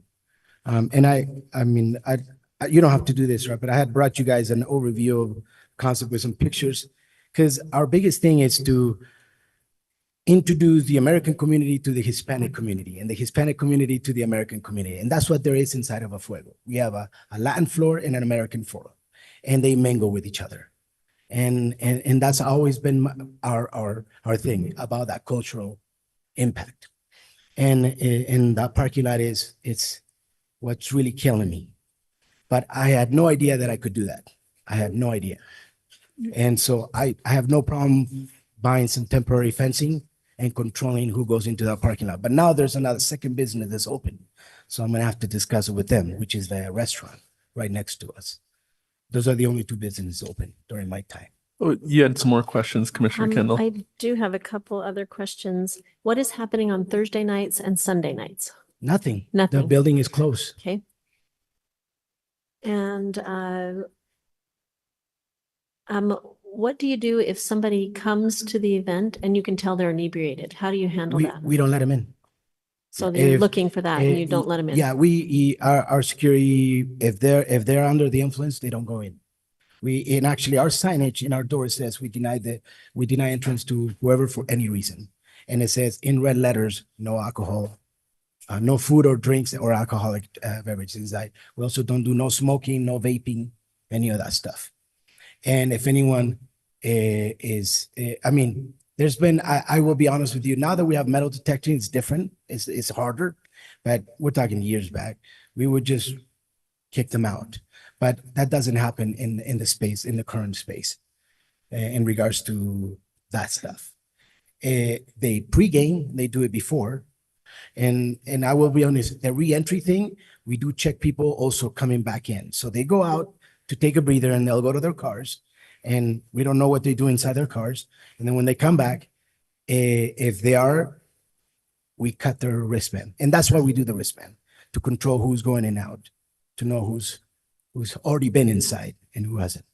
And is this a wristband that can be taken on and off, or it's No, tight? no, it's pretty much glued in Paper it. that's. Yeah, we have to cut it you with have to cut a it. scissor. You can't cut it any other way. Do you, having heard all of these concerns, you said fencing would be helpful to you. What other ideas do you have to solve the problem? So if we're gonna do fencing, I'm gonna need to bring more security in. So currently I have 5, so I'll probably be bringing 2 more. So that, because there's 2 entrances into that parking lot. Yeah. So we would need to do fencing on both sides, and I will have to have security on both of those consistently during at least my concept. What about off-duty police officers? If Hilo gets back to me, I'm more than willing to hire. Like I said, she left me like that, and she gave me the information, and then nothing's happened since. Like I said, I tried contacting the chief of police to see if I could talk to them, see what I can do to collaborate with the police department. Just recently, that officer that I mentioned to you, Huntsman, mentioned to me that there's community outreach part in the police department. I've never talked to them. I've never talked to anyone. I know that there was an office over there before that said community outreach. I went there one time, but yeah, they at the time they couldn't see me. Okay. So I have every intention to do whatever I can to comply. My last question is, have you thought of any other locations for this? Has that been on your mind? Have you looked into it or thought of So- any other places? I've been doing this for 10 years. And the best way I've been able to do it, especially in the public dancing part of things, is Susana was gracious enough to had faith in my concept, and she opened the doors for me to do it there on Friday nights. But I've attempted to acquire my own spaces, and I've always been shut down when it comes to permits, licenses, and things like that for that. And plus, the overhead is 4 times bigger than currently for running one night a week. And so, Thank you.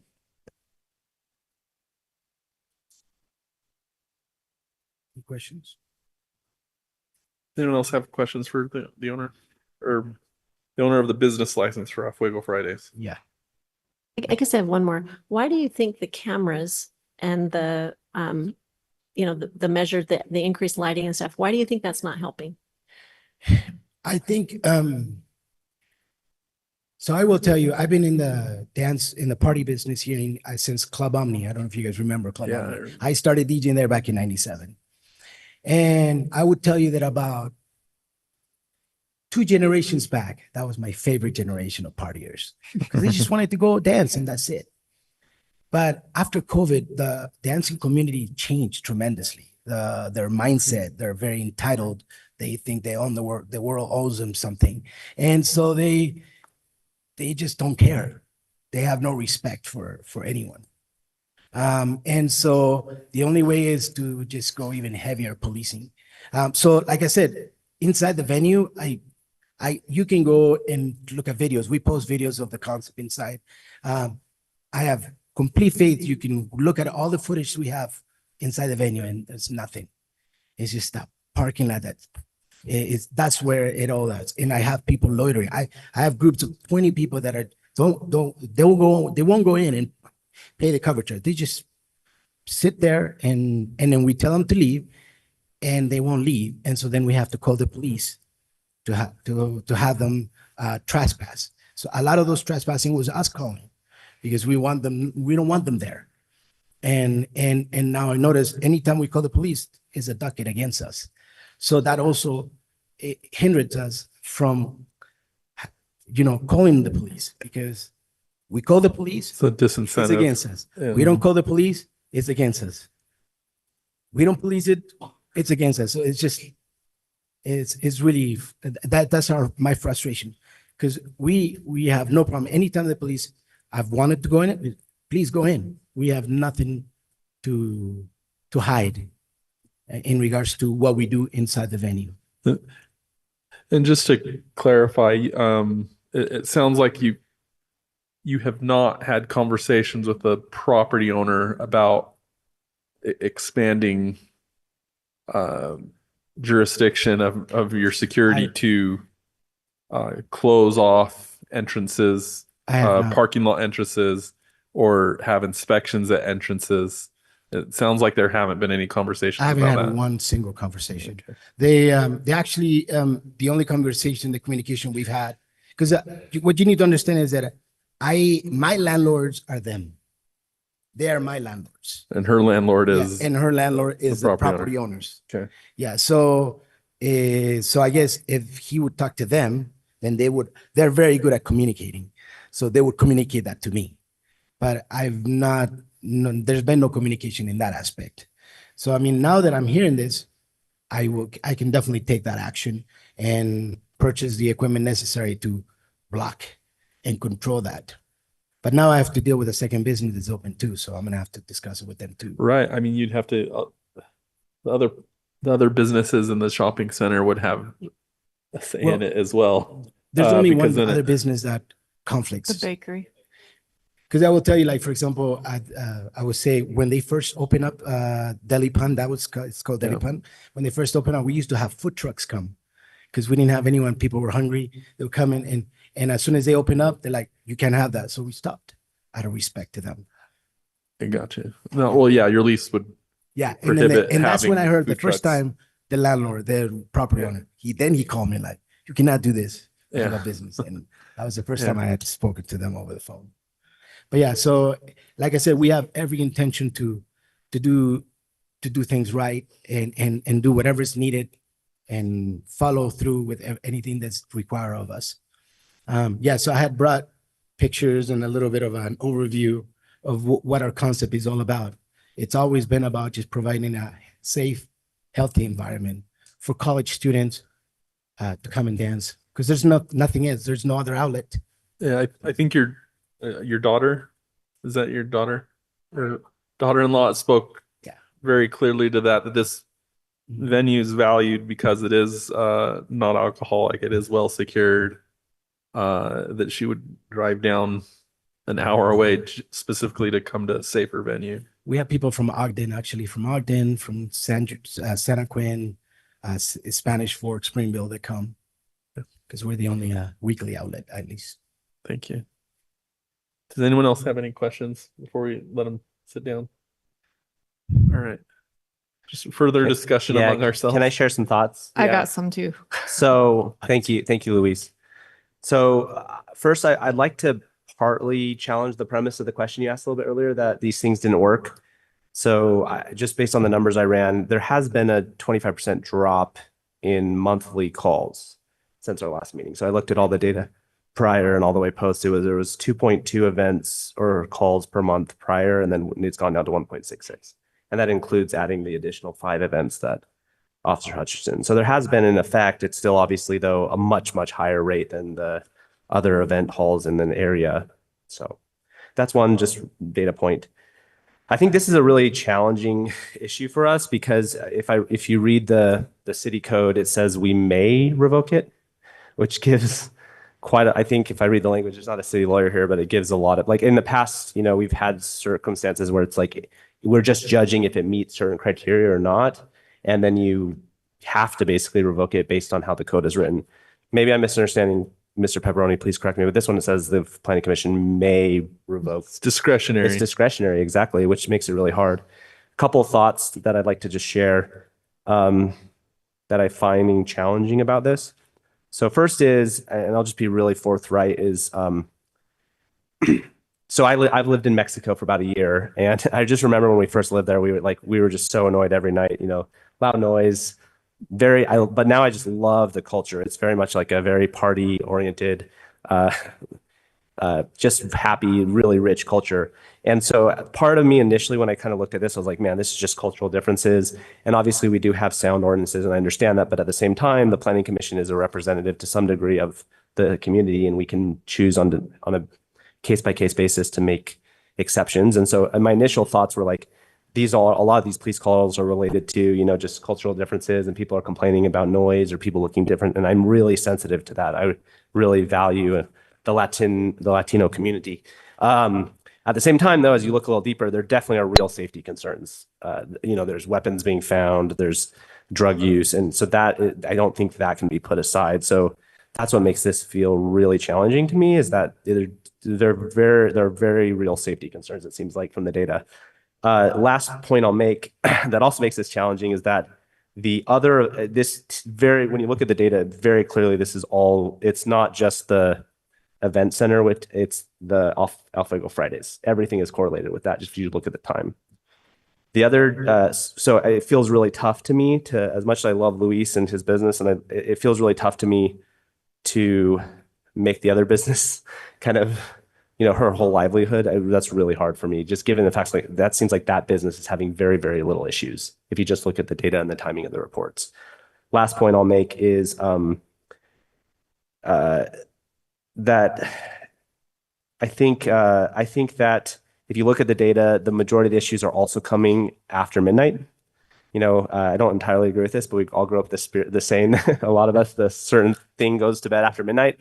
I do wonder if that's a contributing factor, and if perhaps maybe it wouldn't work for the business model, but if there was a way to change the hours of operation, you might see some change in results, because it's very clear. Like, I don't have the number, it was on my computer that's died, but it was like 80% or more of these things are happening after midnight. On Saturday morning after midnight. Yeah. Commissioner Jensen, I think, did you say, or I have some Hill? things, but go ahead. Go ahead, Commissioner Hill. I was just actually curious if Officer Hutchison, if I can ask you a question. It was brought up the idea of controlling access to the parking lot. Most of the stuff is happening in the parking lot. From your experience in law enforcement, do you think that would be an effective remedy? Would that help the situation? And if I could just add some color to that, if you don't mind, Commissioner Hill. I mean, take a football game and there's tailgating at a football game happening in the parking lot, and there's, maybe not in Provo, but in other places, there's a lot of alcohol consumed off premises, and you get a bunch of calls for disorderly conduct, public drunkenness, whatever. I mean, you don't ban the football games, but yeah. Anyways, if you could speak to what Commissioner Hill said.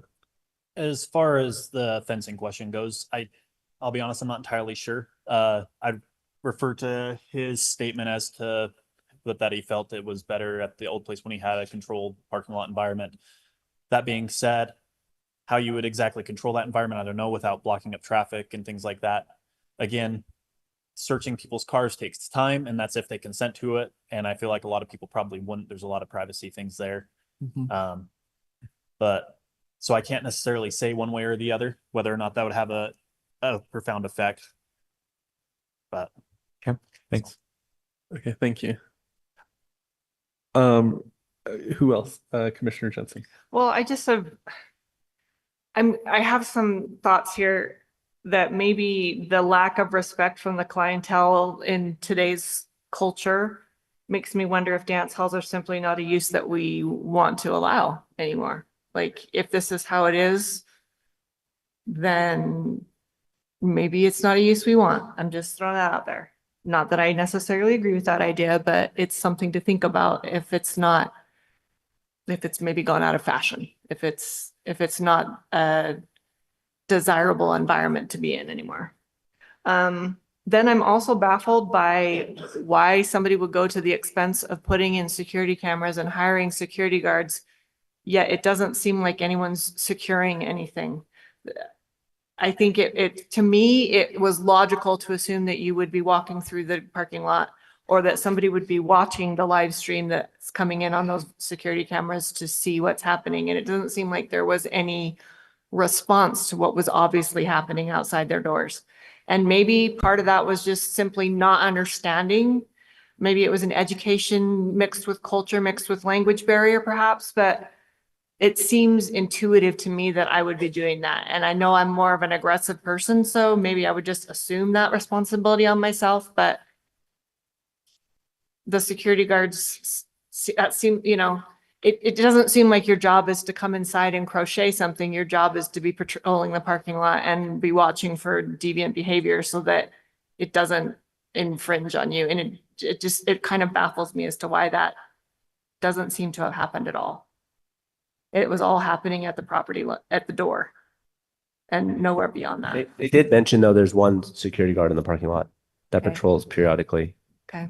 But and like I said, there is a very But to me, if somebody left the activity. building and you knew they were going because there was no food or drink on the premises and they go out to their car, I think I would follow them out there. I would shine a light in their car, see what they're doing, and then ask them to leave if it wasn't what we wanted to have happening in our parking lot. And that would be totally within their rights to do. And I understand that they didn't understand that was in their rights to do, but it seems more obvious than. I don't think it it's was. obvious. I don't Okay. think there's been a clear grant from the property owner saying you're allowed to enforce in the parking lot. And so for me, when I look at it, I'm thinking that the property owner has greater I don't want to say accountability or culpability, but they're the ones that have the authority to determine whatever happens on their property, and the leaseholders or the sublets have to get that authority from the landowner. And there is a gap of communication where they didn't, they maybe they felt that they had some authority from the property owner, but it wasn't clear what the scope and the distance around that goes to. But yeah, I also think it would be useful just for future reference on things like this for the police to open a dialogue with them. Like if there truly is a community police officer assigned to that area and this is a problem area, then it feels like a logical thing would be for the police to reach out to them and say, here's what you can do to help this problem, instead of just waiting for the next call. Yeah. And it seems like that could have helped with the education gap that seems to have occurred in this year since we heard it last. Can I just one thought that I think is an interesting, because we did make comparisons between like other event halls and this one. Again, I don't say this in any way to mitigate the safety concern, which I have a real problem with, because, there's a reason why a lot of people live in Provo as a very safe community. But I will say 1.66 events per month when they have 4 events per month, it's like less than an event per night is probably like, my guess is if we pulled other statistics on similar types of events is probably low or not crazy, in my opinion. Like we're talking about youth parties in a dance hall that a lot of people from all over are coming to. I actually think they're probably trying really hard. That's how I interpret that data. Like, because I think the comparison dance halls, if we're being very frank, they're different cultures, different communities, more affluent weddings. You know what I mean? It's just a very different comparison point. If you were to compare what happens in a church parking lot at a dance or a school parking lot at a dance during the day. Well, no, or during the evening, but I mean, I imagine if there was someone on premises at those opportunities, you'd find similar offenses. Yeah, I mean- I think the question is like, is the fundamental use of it appropriate or not, which is what Mr. Pepperoni said. But I think what I'm seeing from the owner is like an immense amount of effort. That's what the data reads to me, like how I'd interpret it. Mr. Pepperoni, can we change the conditions of a conditional use permit, or does it have to be revoked and then re-granted with different conditions? Yes, I do not think you can change the conditions at this point. Because I liked the suggestion of offering different hours. I really think that not going till 2 o'clock in the morning would alleviate some of the problem. But is that You part can of their ex- conditional use? Yeah. The hours? Can they change the hours without changing the conditional use permit? Well, I'm just saying if we want them to change their hours, we would probably have to place a condition on there. You can Permit. express that concern to the applicant and see what they're willing to proffer. Okay. Okay, I'm looking at the 2010 report of action, conditionally approved use, and then the 2019 approved with conditions. And maybe it doesn't elaborate, but it seems like, I don't know, if I'm advocating for the report of actions, it seems like they're meeting those conditions. One might say that other concerns have popped up, and it feels like there's new conditions or new expectations have been added. Can I interject here on Yeah, page please. 9 for the conditions of approval? Items number 2, 3, and 4 actually refer to a section of code that lists more conditions Okay, than what are written yeah. there. So Can we like pull those noise up? conditions, hours of operation. Is it possible so- to pull those up? For us? So yeah, like hours of operation, like, well, it says hours of operations are followed per 16.5060. And noise is like a decibel level, right? But what And hours. I think hours would be You can't have a certain explicit. decibel level above. Yeah. But what does 6.15 say? That's something that I haven't had a chance to look at. Sandy, can you pull that one up? 6.15, commercial entertainment business security shall be followed. What are the details of that?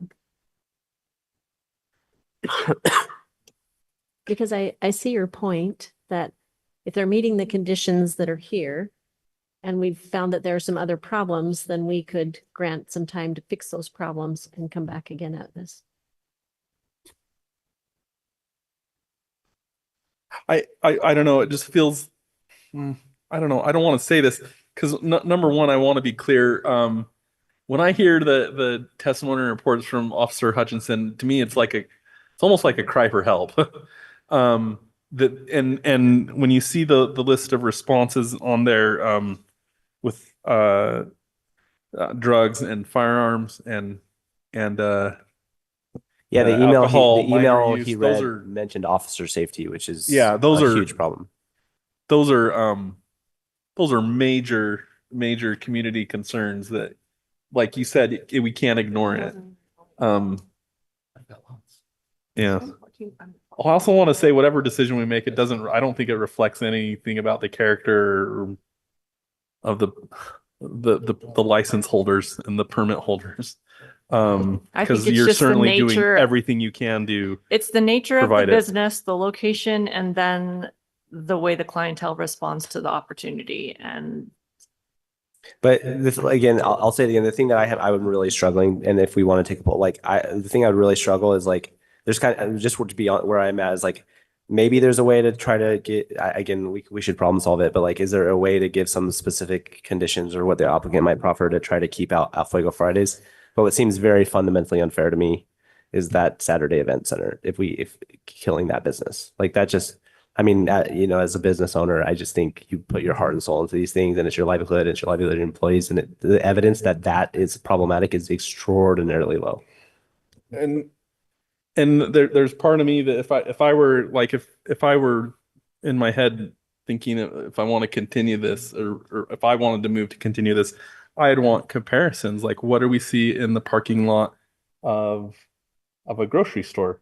Like the calls per month for a grocery store at like Smith's or at Walmart Neighborhood Market, a similarly sized thing. And are they getting 1.66 calls a month? I mean, What are they I like? doubt What are it they based getting? on the officer's testimony of saying a Fuego Right. Friday. That's Well, the it's shift. Well, it's that's an anomaly, also right? an Orem, right? That's an Orem. And so you don't respond to calls in Orem, do you? Walmart?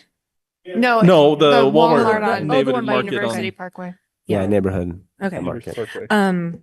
I appreciate everything you've said, especially Daniel and Jeff. I wanted to make a note that the public peace ones, it looks like those ones, the one for, it looks like it's the 23rd of April. It's reported for the 8/18/2023. It's on the end. I don't understand why the date's there. It's like out of order. Oh, I mean, I looked at that the wrong way. Anyway, a couple of these are actually like on a Monday or a Thursday. The public peace ones, the noise ones. I don't really know why they would have called. So I just want to make note of that. And then, yeah, some of these things, like we've talked about, some of them just seem like an extra patrol. I guess that's because of the problems there or whatever, but yeah, some of these I feel like aren't necessarily like they are responding to a problem that's happening right then, or like the owner said, if they call the police to deal with somebody who's trying to trespass, like it's still going to show up as a call that is sort of going against them in this sense. And I think that that's also something like it's just kind of passing it along from the security. And then if the security can't fix the problem, then the police are still going to get called. So for whatever it's worth. Well, if I could comment on that. First of all, I think things like public peace getting called on a Monday, my guess is the person waited till the next business day to call the regular They're police actually number. both Saturdays, both of those white ones at the Are bottom. they? They're both Saturdays. So they are Saturdays. But I also think, first of all, I think we should be clear. I actually made a note before Luis commented anything that I was concerned about a disincentive to call the police. And so I think it's important to emphasize that calling the police is better than not calling the police. The consequences of not calling the police are far worse than calling them and getting, it recorded as an incident. I also think it's important, and I think others have commented on this too, the types of issues. If these were all trespassing, for example, this would not be such an issue, right? It's the drug, alcohol, assault kind of ones that are more problematic. And so it's good that those are listed here. I agree that it's very difficult to think that if most things are late at night, Friday to Saturday, that other businesses should suffer for that, right? That's a very difficult thing.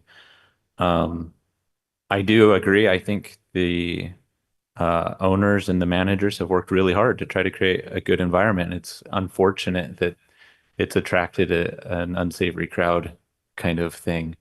I don't think, they're to blame. I don't think they were drawing these people specifically. It just happened to happen.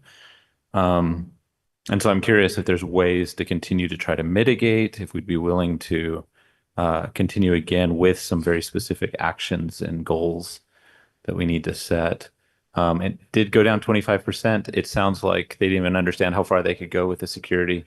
And perhaps, stepping that up could dissuade some of the parking lot behavior there. But I'm curious, I think all of us are fine with the activity. We're fine with the business. It's just the public safety issues that have arisen kind of surrounding this. So if there's a solution to that doesn't involve putting anyone out of business, I'm all ears. I'd love to hear what those options let's might hear be. some concrete recommendations I've got some ideas. concrete conditions. I was thinking we could do something like you've got 3 months and we don't want to have any police calls of this nature, or as soon as there's 3 police calls of a certain nature, then you have to come back to us, or something where we give them a number or a time. I don't think we want it to be a year this time. I think we want it to be, you now understand what police security jurisdiction you have. You understand how you're partnering with the Provo Police Department and what that looks like, and that you can work with your property owner to secure the property when you have your events.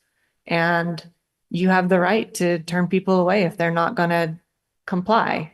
And then you can call the police if they refuse to comply. Like, I feel like we can be very specific with time or number of infractions or type of infraction where it comes back to us immediately. Can I speak directly to that recommendation? Yeah. For me, it would need to be a written agreement with the property owner of a barricade and entry exit plan. Just So like can you would a site plan can I of make a like, this is where we barricade it, this is where we have security officers for monitoring exit and entry. This is where we turn them around to get back out if they don't consent to a search. So I would want something like that as a condition. So I would discourage the first condition that was mentioned because that is a very strong disincentive to call the police. Well, Yeah, I that's agree true. with That's that. true. But I think Commissioner Gonzalez, what I would suggest is if the planning commission feels inclined to give the operators another opportunity, that there be a meeting with the property owner, with them, and with staff, And so we can make including sure we're all on the same including page as police far as right. in That's it, right. Officer Hutchins said that he would want fire, police, that same working group that's been discussing this for the past 2 years. So that way we can make sure that the property owner is understanding what we think needs to be done to arrest the problems, to stop the problem. Because I think I don't know if there's a part of me that feels almost as if the property owner is a little bit indifferent. Maybe they're content just to receive their monthly lease payments, but at some point that lease, it'll expire and it won't be renewed, and it won't be renewed for the same amount of money because those businesses they've had their CUP revoked. If we were to ask them to proffer this suggestion or to ask us to continue it on this, what would be your recommendation for a length of time for this to take place? And are they allowed to have any use of the property until this meeting has taken place? Like, what sort of parameters would we expect to put on this? So I don't think you need to ask for any type of proffer from the leasees. We can just say, I okay. think you can say, yeah, in order to not revoke the permit tonight, you're willing to give them another opportunity to meet with staff and the property owner to come up with a solution to parking lot security. And does that need to happen before they can use their conditional use permit again? Or can they go ahead with whatever they have planned on Friday if they haven't met with you prior to then? That's what I was wondering. Yeah, I'm hesitant to say you can't operate again until we've done this, but I think expressing your urgency that this take place immediately would be Can we helpful. put a Yeah. deadline saying it needs to happen within a certain time frame? That'd be fine. That'd be And great. specifically, like, I want the property owner on this. The second concrete recommendation or condition I would want would be or I'd like to hear your thoughts on is a reduction in hours. Hours of operation are going to make a big difference if you look at the data. That the more time you have to drink, the more. Well, I think it's the lateness of the hour. So if they wanted to start earlier, that's a different Yeah. story. Start earlier and end earlier. And if we look at the numbers, go ahead, Jeff. It's like, at least, again, I just was able You to. said 80% were after midnight. 12 of the 16 events were after midnight. So, like, for me, I would- 12 of the 16 violent events? No, What's the events 16? that have happened since. after we gave them the continuation last time. There's 21, but I don't have Okay, those so were not in 12 of report. the 16 were after. So I would move for a 9 to midnight, midnight. a midnight, I also think reduction in that operation hours affects to midnight. honestly, I also think that'll help the nuisance complaints. Most people aren't going to bed at midnight on a Friday, but they're going to bed at before 2.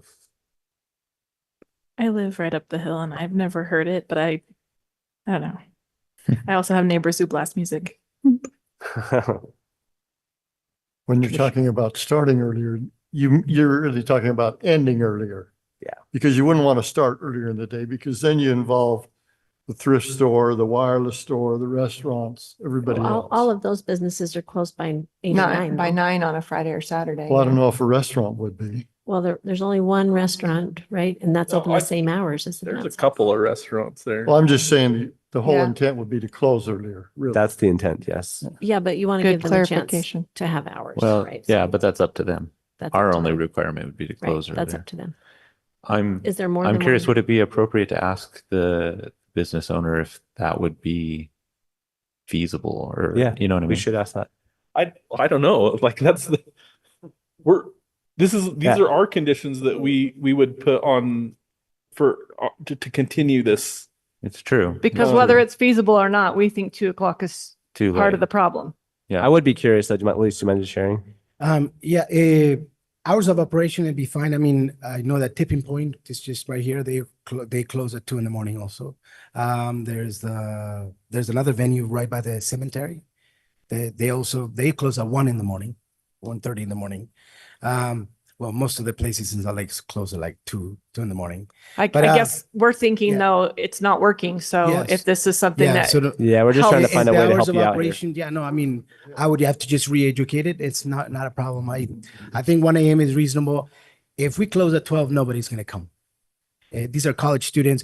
I will tell you that between the hours of 10 p.m. when we open till 11:30, I have 60 people inside the venue. What if you opened it? You said 10 p.m. What if you Yeah. opened at 9 p.m.? So like I said, nobody shows up until Shows up. 10:30, until 11. 10. Because they usually go like bowling or they go do some other things or they Yeah. go eat. So, but it's fine. I mean, it's just educating our community that we're open until to a certain time only, and it's fine. At the end of the day, I want to keep my business open, and whatever I need to do to be able to accommodate, I will do. So, I'm fine with it. Thank you for that. So I'm curious, so is 1 o'clock the time we would say? Maybe Midnight? 12:30. This is very, I don't know. On one hand, we're just kind of throwing the numbers out there, but on the other hand, there's a definite mark of increase of Mr. Pepperoni has He his said- hand up. conduct there. Yeah, go ahead. I was just gonna say he's 6.15.060 is hours of operation, and by ordinance, you can't operate after 1 a.m. Okay. So if there's businesses operating till 2, they're in violation. I'd love to know where they are because we'll go after them. He told you.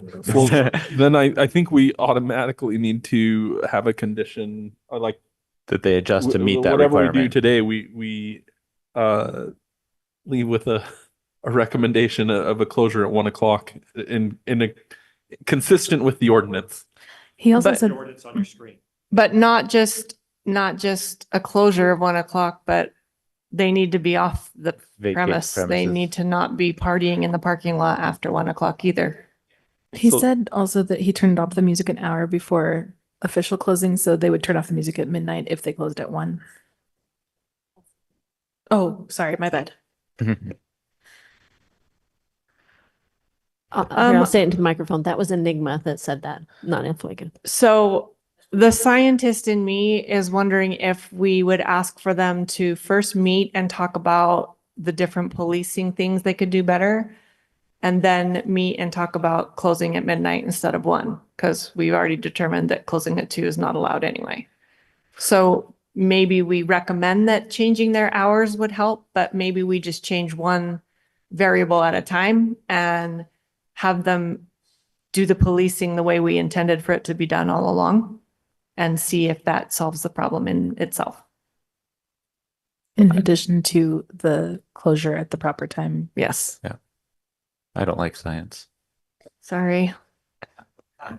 I also Science is would like to real. solve their problem Again, it's really, really clear when you look at it that, and it just makes sense, right? It just makes sense. Like they're getting out of dancing, people are loitering in the parking lot, and this is when the things that are happening that are problematic.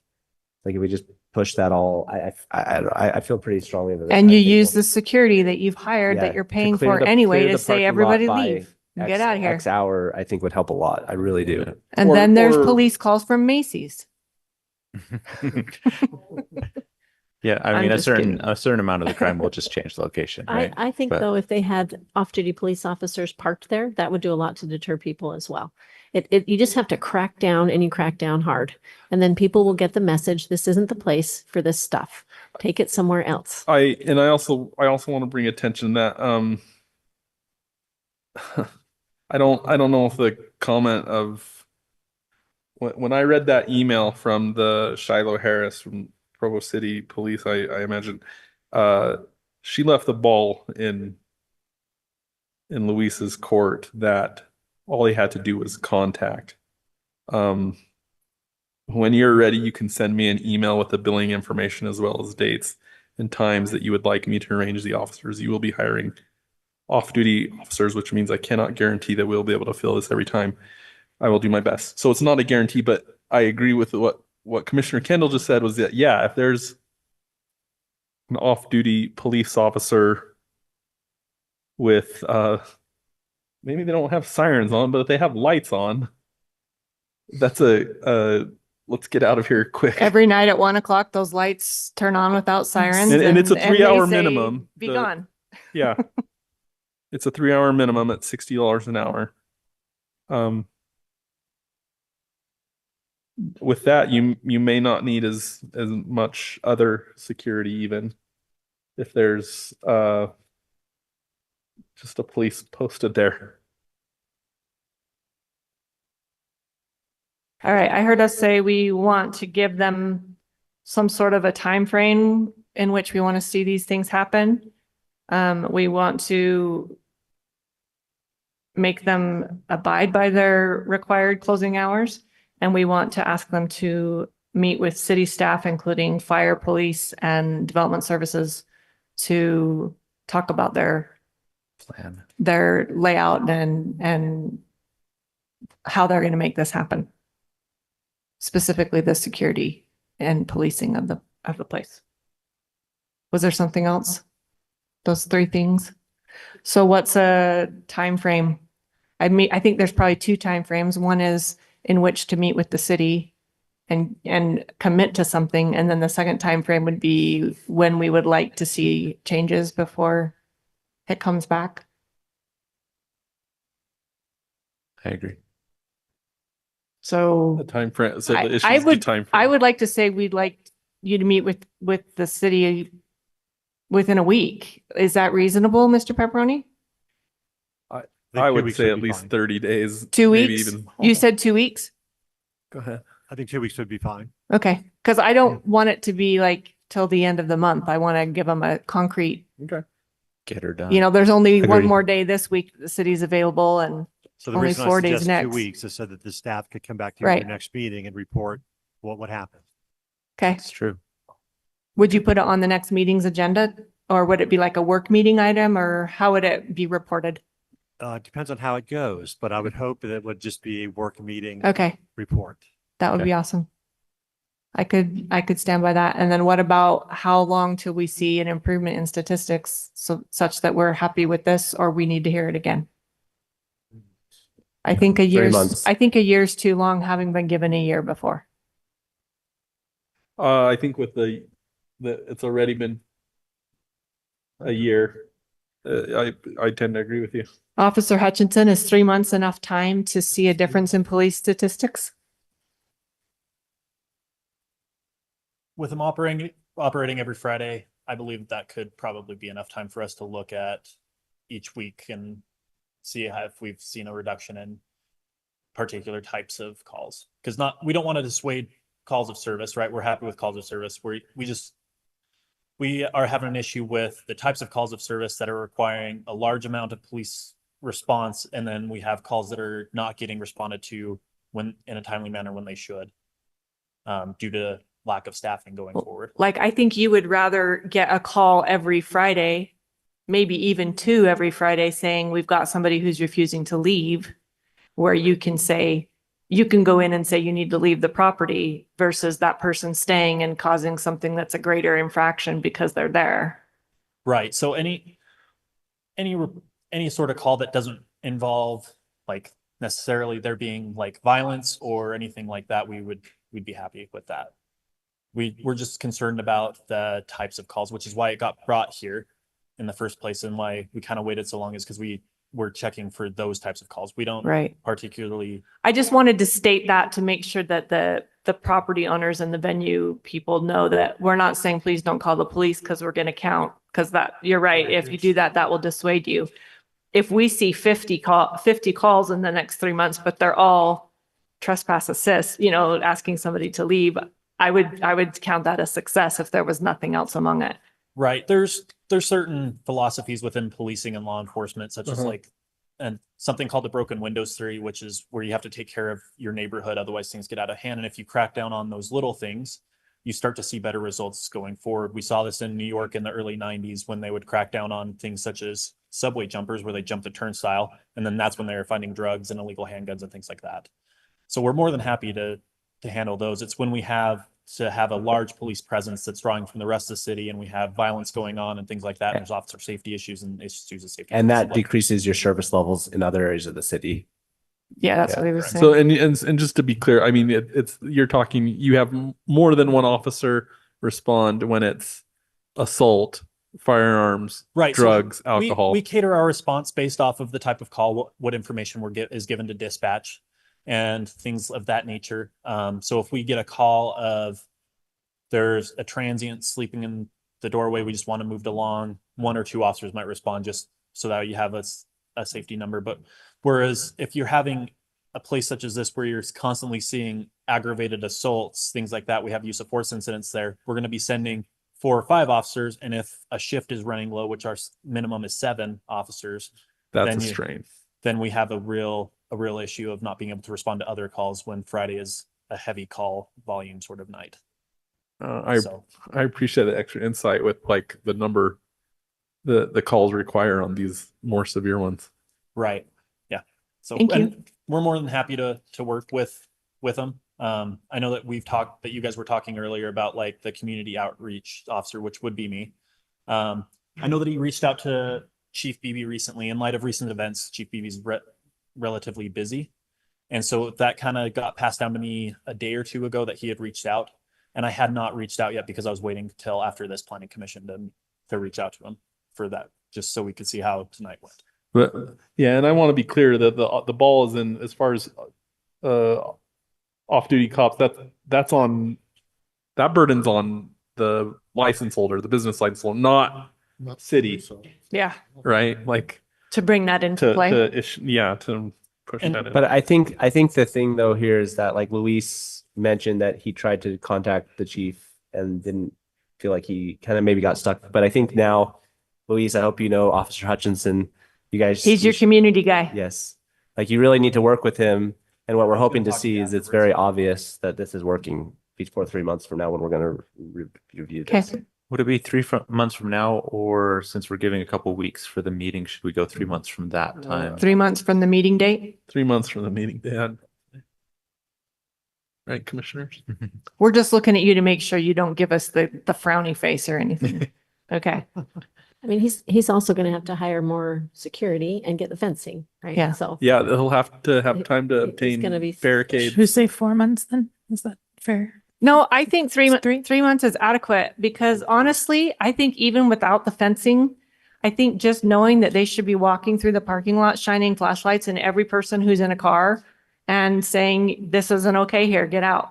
Like treating the parking lot like it's their non-alcoholic venue. I don't think that's unreasonable. They have the right to do that if the property owner gives them that right, obviously. And the bakery is not a proponent of alcoholic treats, but anyway, I think that just without even making any improvements, educating and communicating, understanding what they can do should already improve something. Start to make a dent. I think it should start to make a difference right away. So I'm ready for a motion. I mean, I'm willing to make one if you're ready for one, Please, is what I meant to go say. ahead. Okay, I would like to make a motion that we do not revoke. So I guess we deny the request for a revocation of the conditional use permit. Wait. I would suggest that you postpone that. We can Oh, continue that's this right. done. That we're going to continue Continue. this item. So thank you. I would make a motion that we continue this item for a report at our next meeting from city staff.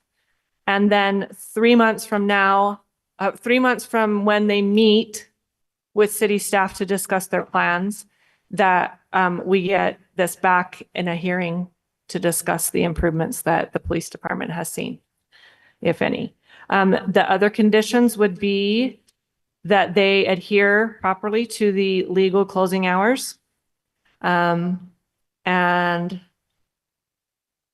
that they meet with city officials within 2 weeks with the owner of the property, the police department, fire department, development services, and then I would say probably Fuego Fridays and the Eclipse. Enigma, thank you. I knew it started with an E and my brain went somewhere else. That's it. You want me to restate that, don't No, you? discussion on the motion. I would just like to add it. Well, no, that's it. Okay, I don't have anything else to add to that. It's in there? Yeah. Okay. I'll second the motion. Yeah. No discussion on the motion. We have a second by Commissioner Hill. Let's vote on this. Starting with Commissioner Hill. Aye.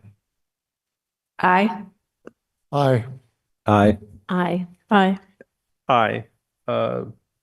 Recommendation to continue is 7-0.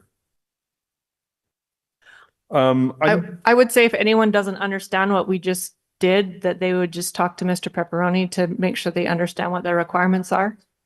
Is that a reasonable thing to say? Yeah, that's fine. And also, I'm gonna ask that we take a little break, 5 minutes. That's okay. Thank you so much for your time. We'll just reconvene in 5 minutes. Hey, do we want to ask Mr. Hutchinson to have any other statistics in 3 months? So we have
This meeting back to order and reconvening.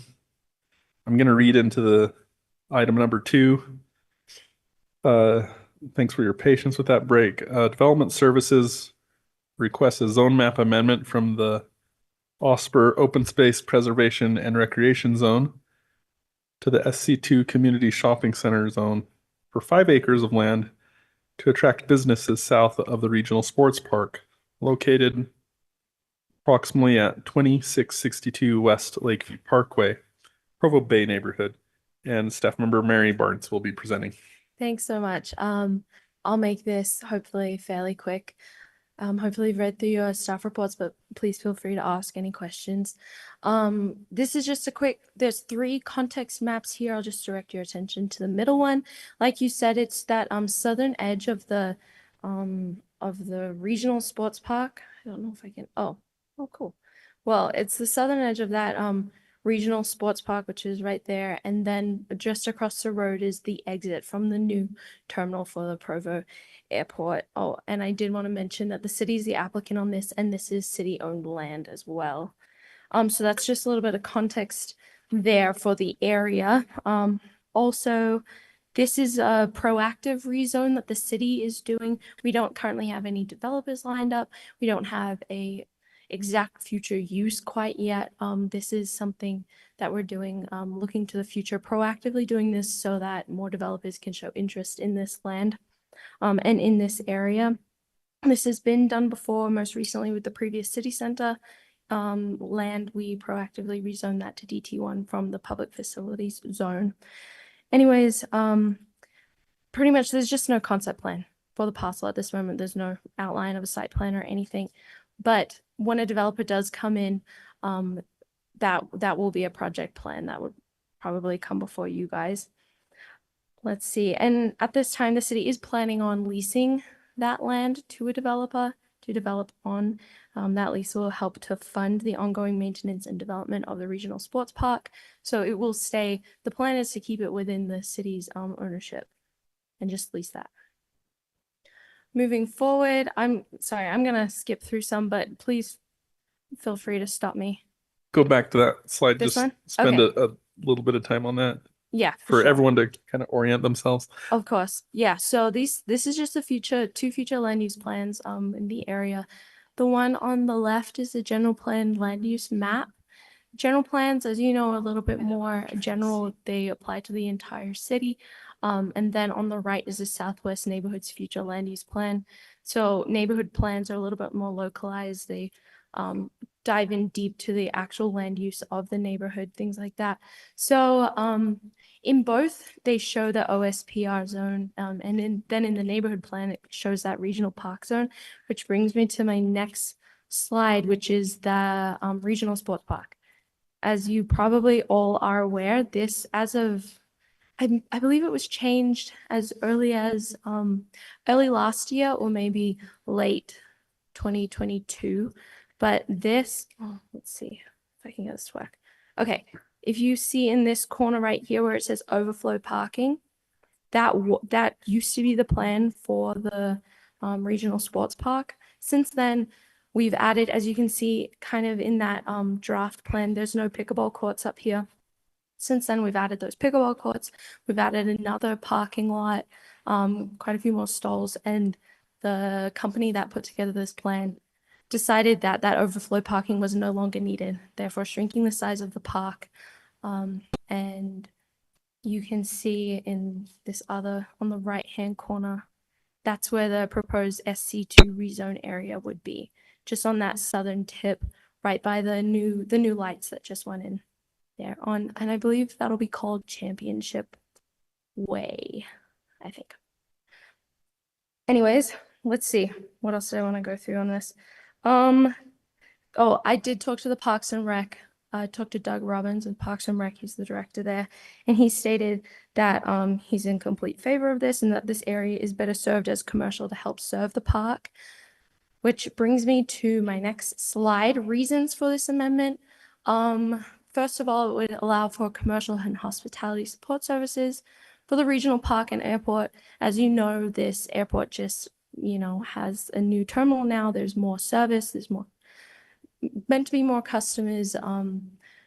I'm sure there are also more customers. And then this regional park is meant to be a regional draw. So there's going to be a lot of traffic through this area on Lakeview Parkway. Therefore, we want some type of support services for those people. And that includes, families that are out there all day watching soccer, then rugby, then whatever their family has going on. We want there to be a place for people to go eat. Maybe if they're, flying in to go and stay, things like that. So that covers that second one as well. And then, city's planning on leasing the land, so it'll become a source of income or revenue for us to help with the ongoing maintenance of regional sports park. That's also from Doug with Parks and Rec. Economic development, Parks and Rec, and the airport are in favor of this zone map amendment. I've talked to all three departments or divisions, and it will meet general plan goals. Moving forward, some people have asked, what are some of the permitted uses within the SC2 zone? These are the main permitted uses. Oh, sorry, this is a new clicker. So, oh, there you are. All right, so here are some of the main uses that are permitted in the SC2 zone. They include things like gas stations, hotels, retail food and restaurants. Those are kind of the things that we'd probably, after talking with economic development, those are some things that we'd probably be focusing on for this area. Again, we don't have a concept plan yet. This is a proactive rezone. Conditional uses of daycare, dance halls, vet services. There's not going to be a dance hall here. I'll just tell you right now. Okay, potential impacts on neighborhoods. This is another big one that has come up with a few people. Specifically, how are patrons for this little commercial piece, again, I should state it's 5 acres. How are patrons from this 5-acre piece going to access the neighborhoods? Will they be able to? You can see in this little overlay I did that you'd almost always have to get on Lakeview Parkway to go up and access neighborhoods. But I would imagine that anyone coming to the regional sports park and using the commercial services here probably would go straight out to I-15 and not go through the neighborhoods. That's the idea, at least. We don't expect there to be increased traffic because of this 5-acre commercial piece through the existing neighborhoods. And then I also included those two same future land use plans here, just to show that in the future, possible residential, again, very future, could be 20, could be 50 years. But according to the neighborhood plan, possible residential will be on the other side of the regional park, and then possible commercial will be abutting this commercial piece. So it does match with the projected future uses at this time. Skipping through a lot of things. Okay. So we are recommending approval on this. Yeah, we're recommending approval on this item.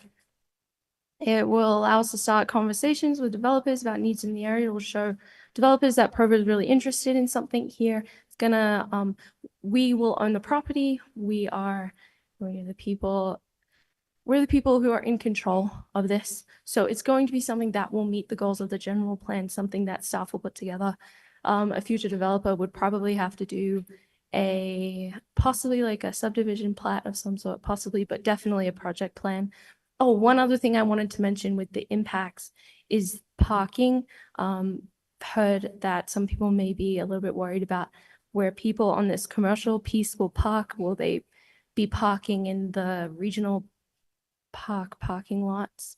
As you know, I'm just quickly going to answer that question.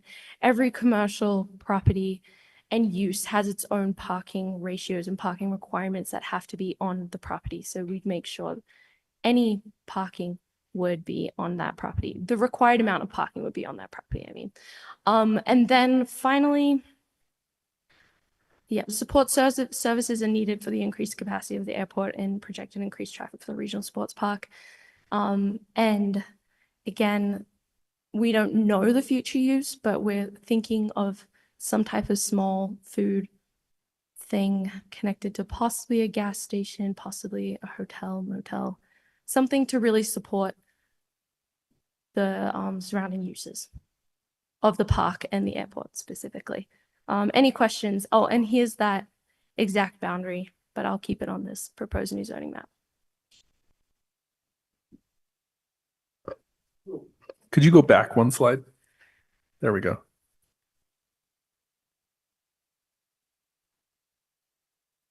Okay. Mhm. Since the city's the applicant, I'm assuming Mary's speaking for the city as the applicant. Any questions? Yes, I have some. Go ahead, please. Yeah, Mary, this, they talk about Epic Lane, and it shows it on the map if you want to call up the Yeah, map. let me go back. Right there. This Epic Lane, is it going to connect, is it the road that's connecting now to 2470? Is that this road up here? Mm-hmm. So it will connect. They're working on it now, about to have it done. I'm sure it is. I mean, it looks like it just on that aerial. I haven't It actually actually been out says there. it in the staff report. Oh, it does? There are no direct connections between the subject area and existing neighborhoods, although it will be possible to get to the existing neighborhoods through Epic Lane. Yeah. Nice. Right. Well, I wrote that, but I guess I don't remember. I've had a lot of neighbors, people in that community ask about the traffic. They're concerned. You say, and what you just said was that it's not going to increase traffic in the neighborhood, but it will. It will increase the traffic, no doubt about it. It Because could increase. not everybody's going to get back on the freeway and go home. Some Well- people are going to go through Provo to pick up, go to the bank or do something else, or it's not going to be all out on the Lakeview or Lakeshore Road. There's going to be traffic go through the neighborhoods, and they are concerned. They're very concerned about that. Mm-hmm. I think it's true that there probably will be traffic through the neighborhoods just because there is going to be a road connection. But I would think it's more likely that traffic would be from the neighborhoods, actual residents from those neighborhoods trying to get to the gas station or whatever else is going to be there, or to the regional sports park, or residents from Provo trying to get from the regional sports park back to their house. It's not a thoroughfare. It would require some finagling to get all the way through. And lots of people who are having their kids play there, they're not going to go back out on Lake Shore or Lakeview Road. They're going to go through town. If they live up on Grandview Hill, or if they live somewhere in the southern part, south part, or the northern part of the city, they're going to go up through the city. I mean, they are public streets, so people are allowed to drive on them, but there are two. You've probably been out there. It sounds like I think you live close, don't you? Yeah. So there are two traffic lights at Epic Lane and Championship Drive. It's what it's called, to make it easier to turn left onto Lakeview Parkway, make it safer. So hopefully funnel traffic to the freeway and to the more like arterial streets.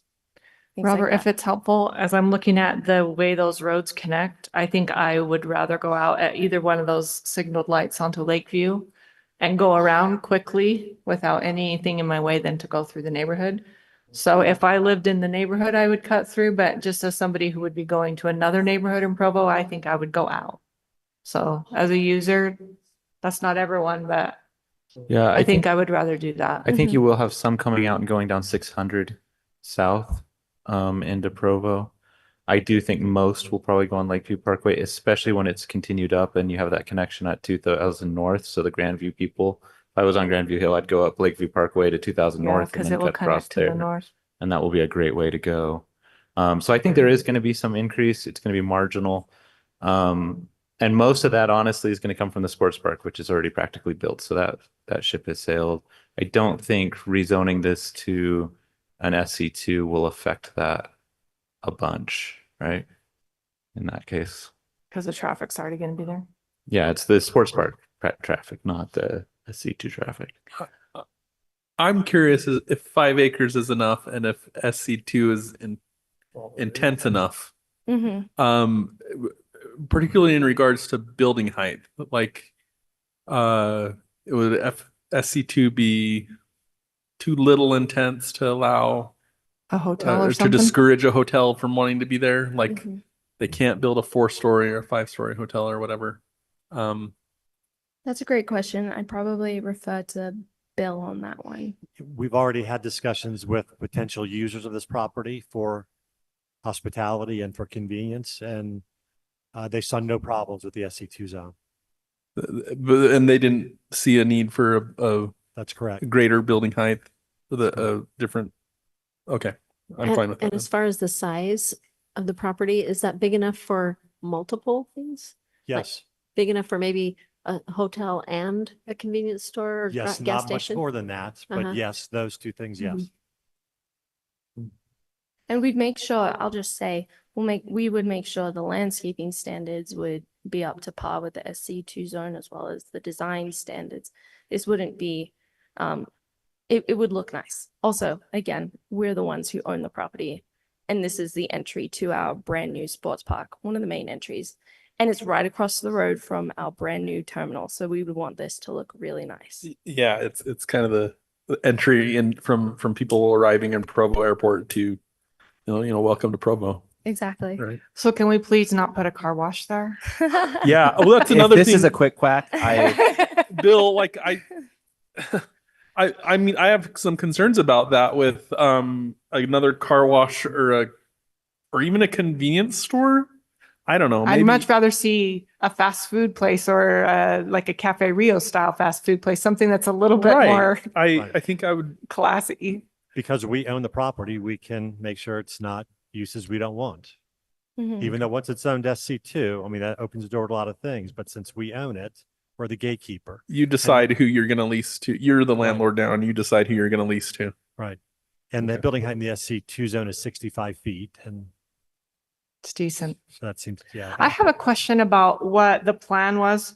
I know that the map doesn't really show this as a commercial area, but the general plan says that whenever the map doesn't reflect something, you listen to the words, and the words say we want this sort of thing. So what was the vision of where commercial was going to go in relation to the airport? Because this seems perfect, and I'm just wondering why this wasn't always the plan. Makes sense. If you can see on the Southwest neighborhood plan, it does show quite a bit of commercial around the airport. It just doesn't show that corner because again, when this was done, I believe it was still that, So you would plan. interpret the purple airport industrial commercial as this idea, the supporting Yes. airport supporting uses. It Yeah, included and it for sure. I Okay. think if we had had any idea that there was going to be a significant airport expansion at the time we made the map, the West Side map, I think we would have been more open-minded to these. So things. we could see proposals come in anywhere to the west because of what the general plan is suggesting. Well, the Neighborhood neighborhood plan is suggesting. We could see if this pad isn't big enough for all that we're envisioning, it could naturally ooze over to the Yep. west. Okay. It would, That makes it seem less like a one shot. Oh, we better make it. yeah. No. So we still don't want a car wash. I think we're all in agreement. I'll talk to They can put that economic over at the development. Hertz I'll talk across to the Keith. street. People would still have to go through a rezone and obviously Yeah. talk to property owners. We don't know who those property owners are. Or it would be up to those property owners and then it would also be up to a rezone. So you guys and city council and then also project plans. So it would go through quite a few iterations, neighborhood meetings, things like that before any of that purple develops. And I think BYU owns some of that. They do. They own the bottom parcel right in the curve. Okay, there. so who knows one? what's going to happen there? Yes, they own that one. Yeah, if I can comment on it, the purple zones, when we made this map, we did set them as commercial. A lot of that was thought to be airport support commercial. The park was already planned and they were planning on taking up the whole space, so we didn't put one there. But if you look just to the east, we actually have neighborhood mixed use type, which would be an SC2 type use. Yeah, that one, and then the one that has a 2 with a circle on it. We actually had several of those along the way. So we were envisioning this type of use along Lakeview Parkway at different places. We just didn't think the regional park was one spot that would work. Okay, I just have a question. It says there's a trailhead on this map. Is that trail in like a sidewalk form next to the regional park? It's a bike trail. It's a paved, it's asphalt. Is 2 it built lanes. in along Epic Lane? No, it's on the other side. Oh. It's the bike trail that goes along Yep. Lakeview Parkway. Okay. Mhm. I wouldn't say the trailhead was in the middle of it, but Mhm. Well, there's Gotcha. several access points with parking Parking lots, lots. and that's one of them. okay. Any other questions for Mary? Staff member Mary? No? Okay, Perfect. Okay. Thanks. Thanks. okay. I'm gonna go ahead and open this. If there's any neighborhood district chairs present, you'll have 3 minutes to comment. I'm not seeing any neighborhood district chairs. With that, we'll open this for public comment. Public comments are now open to the general public. You'll now have 2 minutes each to comment. Please come forward and state your name and where you live.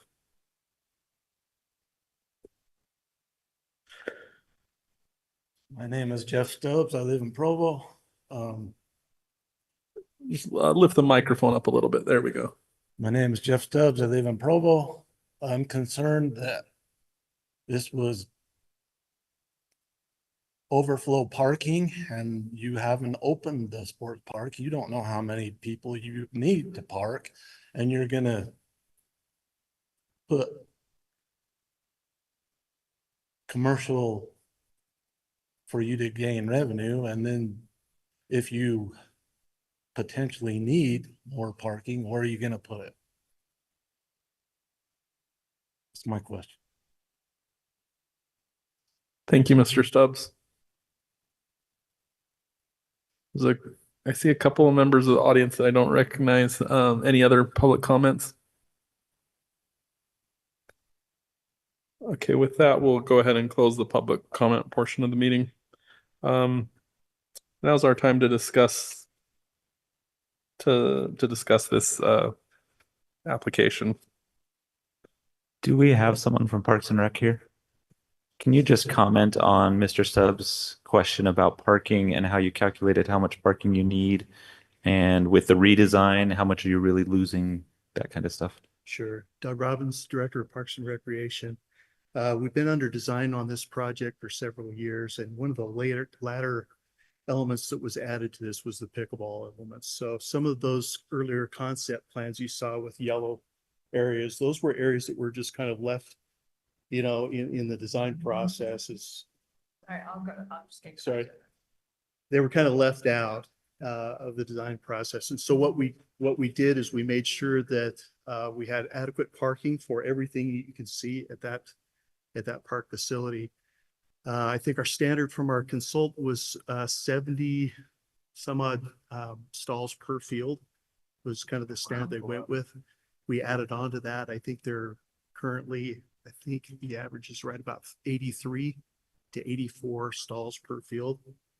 Yeah, throughout the whole complex. So that comes out to 1,744 stalls for the entire park. So all the parking that you can see for those fields is consolidated in those parking lots. We expect all of that to be off-street parking and contained inside. Then we'd have to manage that to make sure we're not overflowing and spilling that into the neighborhoods or anything like that. So that'll be an operational goal. It's large enough so we can have multiple events at the same time. We might be able to have a smaller, soccer event and also have a tournament or maybe a pickleball league playing at the same time. But we'll have to manage that so we're not overwhelming our parking that we've designed for it. But again, if I could say, nothing was ever designed in those yellow areas there. It's in that awkward triangular corner that wouldn't really be conducive to a sports field. So again, all the parking is contained in the plan that we have, the final master plan. It's all there. Thank you. Yeah. I think he alleviated my parking concerns and made me more concerned about traffic. But 88 stalls, 80 something stalls per field. Are there really 1,700 stalls in this picture? They really are. I think Rachel counted them all. Wow. If I might just add one more thing, as far as traffic flow, we'll be working with our partners with Public Works and the engineering team, traffic engineer to create some wayfinding at these rotary intersections. We're trying to keep traffic in between games, things flowing smoothly, and we'll try to direct that traffic down to the parkway and get them out. So as you're coming out, maybe traveling east at that roundabout, we'll have a big directional sign saying to I-15. This is the way you go to get out. And that, We- I like that. sorry, I am Yeah, we interrupting. really want to help direct our visitors that come to this thing so that they're traveling on this new arterial that's been created for us. And that's also part of the materials you give to Yes. organizers. Yeah, we'll make sure our tournament organizers are well versed in that. Okay. They let everybody know. Great. I have a random question. Not directly, sorry, but it's about this. Where people cross between fields? We have really comfortable 6-foot wide to 8-foot wide sidewalks. They're all ADA accessible. So you'll be able to go from the parking area along those pathways through gates into each field and then transition from a concrete walkway onto the turf fields. And Did then you back mean, out. how do they cross the parking lot or how do they Yes. get across the field? Oh, the parking lot? There'll be crossings marked to get across those. Thank you. You bet.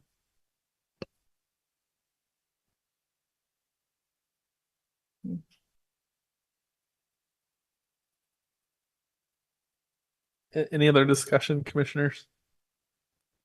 Just- We just barely did, well, it feels like barely, but we recently rezoned all these park areas as OSPR zone. Because we wanted to preserve open space and we wanted to label it as such.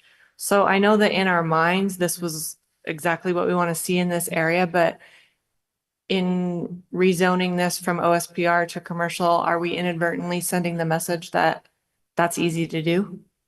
That all you have to do is propose a tasty restaurant that we like and we'll change an open space next to a park just for you? Is it different though, that this is a city application on city property? Still, does it send the message that the city doesn't value the open spaces that we just rezoned? I don't believe that it does, but I'm just putting it out there for discussion to make sure that we're thinking correctly. I think all the OSPR zones are properties owned by the city. We didn't do that on private property. So. But they're all the city parks and stuff, so Yes. if we're quickly trimming off corners of one park here and another park there, does that give the impression that we will easily do that? Yeah, I don't think we have, maybe Doug is a better one to answer this question, but I don't think we have very many places within city parks where something like this would be inviting or conducive. Right. And as the entity that's really concerned about preserving open space, we wouldn't recommend it unless there was a compelling reason. I think this was always kind of contemplated from the moment at which we acquired this property from the seller, that this would be an opportunity to help actually fund the operations. So by retaining the property and then using maybe a lease agreement, we'll be able to make sure that this park facility stays vibrant. Okay. I know there's a lot of agricultural land there, so even though it's slated on the general plan for commercial uses, there's going to be this perception that we're swallowing up all this agricultural land as this area develops. So I want to make sure that we're consistent with our goals. Sure. I was looking at page 5 of the staff report. The reason that we can do this, even though it's contrary to one other part of the general plan, is because it serves a public purpose to facilitate support services for the regional sports park and the Provo airport. And my thought there is that we can continually make this argument until we've rezoned all the open space in the area. So I guess maybe we need to go into it with the idea that that is the plan, to rezone all the open space in the area, because it's already sort of been slated on a map for that. And it's just going to be, there's the stuff on the south that's untouchable, but the stuff on the north, for the most part, we don't imagine will stay agricultural forever. So maybe it's just a perception thing that we need to swallow. So those are my 2 thoughts for discussion, just things to think about as we make a change. I'm not necessarily, I think it's a fantastic location. I think it meets the goals of the general plan. And that's a great, right there at that intersection. And the fact that the city would be a landlord for it means that it's perpetual income plus sales tax for them. So I think that's great. I just was wanting to make sure we're thinking about the rezone repercussions. I can see what you're saying with that. Like, I totally hear where you're coming from. We could put but then again, maybe that's what we want. That's also in like our rivers and lake shores plan. We want to draw people to these venues. We want them to use these trails. We want them to use these facilities. So are we maybe sending the message, we would love to see a Frosty Freeze on the corner of every park in Provo, and we're going to lease it to you. And I don't know, like, just Food for thought, literally. There's a part of me that feels that this is different, and this is the exception, or this is different because one, it's a triangle piece, and I don't know if other fields are going to fit into that really well. That's why it was marked for overflow parking, extra parking. But it sounds like this is more than adequately parked. When I think of a soccer team of, there's 22 people on the field, maybe there's 33 people on it, or maybe there's backups, so there's 44 people, or nobody's carpooling. That it seems like 80 something stalls per field is more than enough. But Don't but for forget all me, the but for me grandmas. with this, right. But with me with this being like across from the airport exit at the tail end of the park, and then right on Lakeview Parkway, and to the west is Jonathan mentioned is the airport industrial commercial. There's a part of me that feels this is unique enough to say this is, And allow it here. importantly, I think it's inside the airport protection zone. So there are limited uses you can even do there. Oh, because of height and things. Height and noise are Mhm. the two things that designated the airport protection zone. And so, That's a crosshatch area. yep.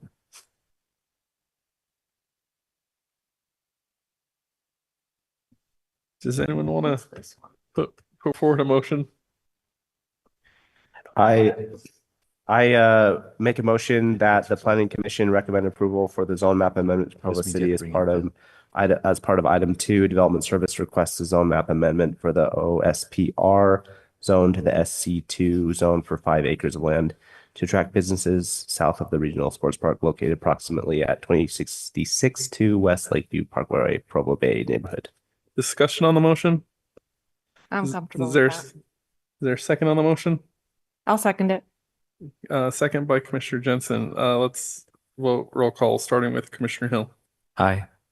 Aye. Aye. Aye. Aye. Aye. I vote aye. The planning commission recommend approval. 7-0. Move to adjourn. I second that. All Aye. in favor? Aye. Thank you. I thought you would maybe do no. I thought maybe you'd say no.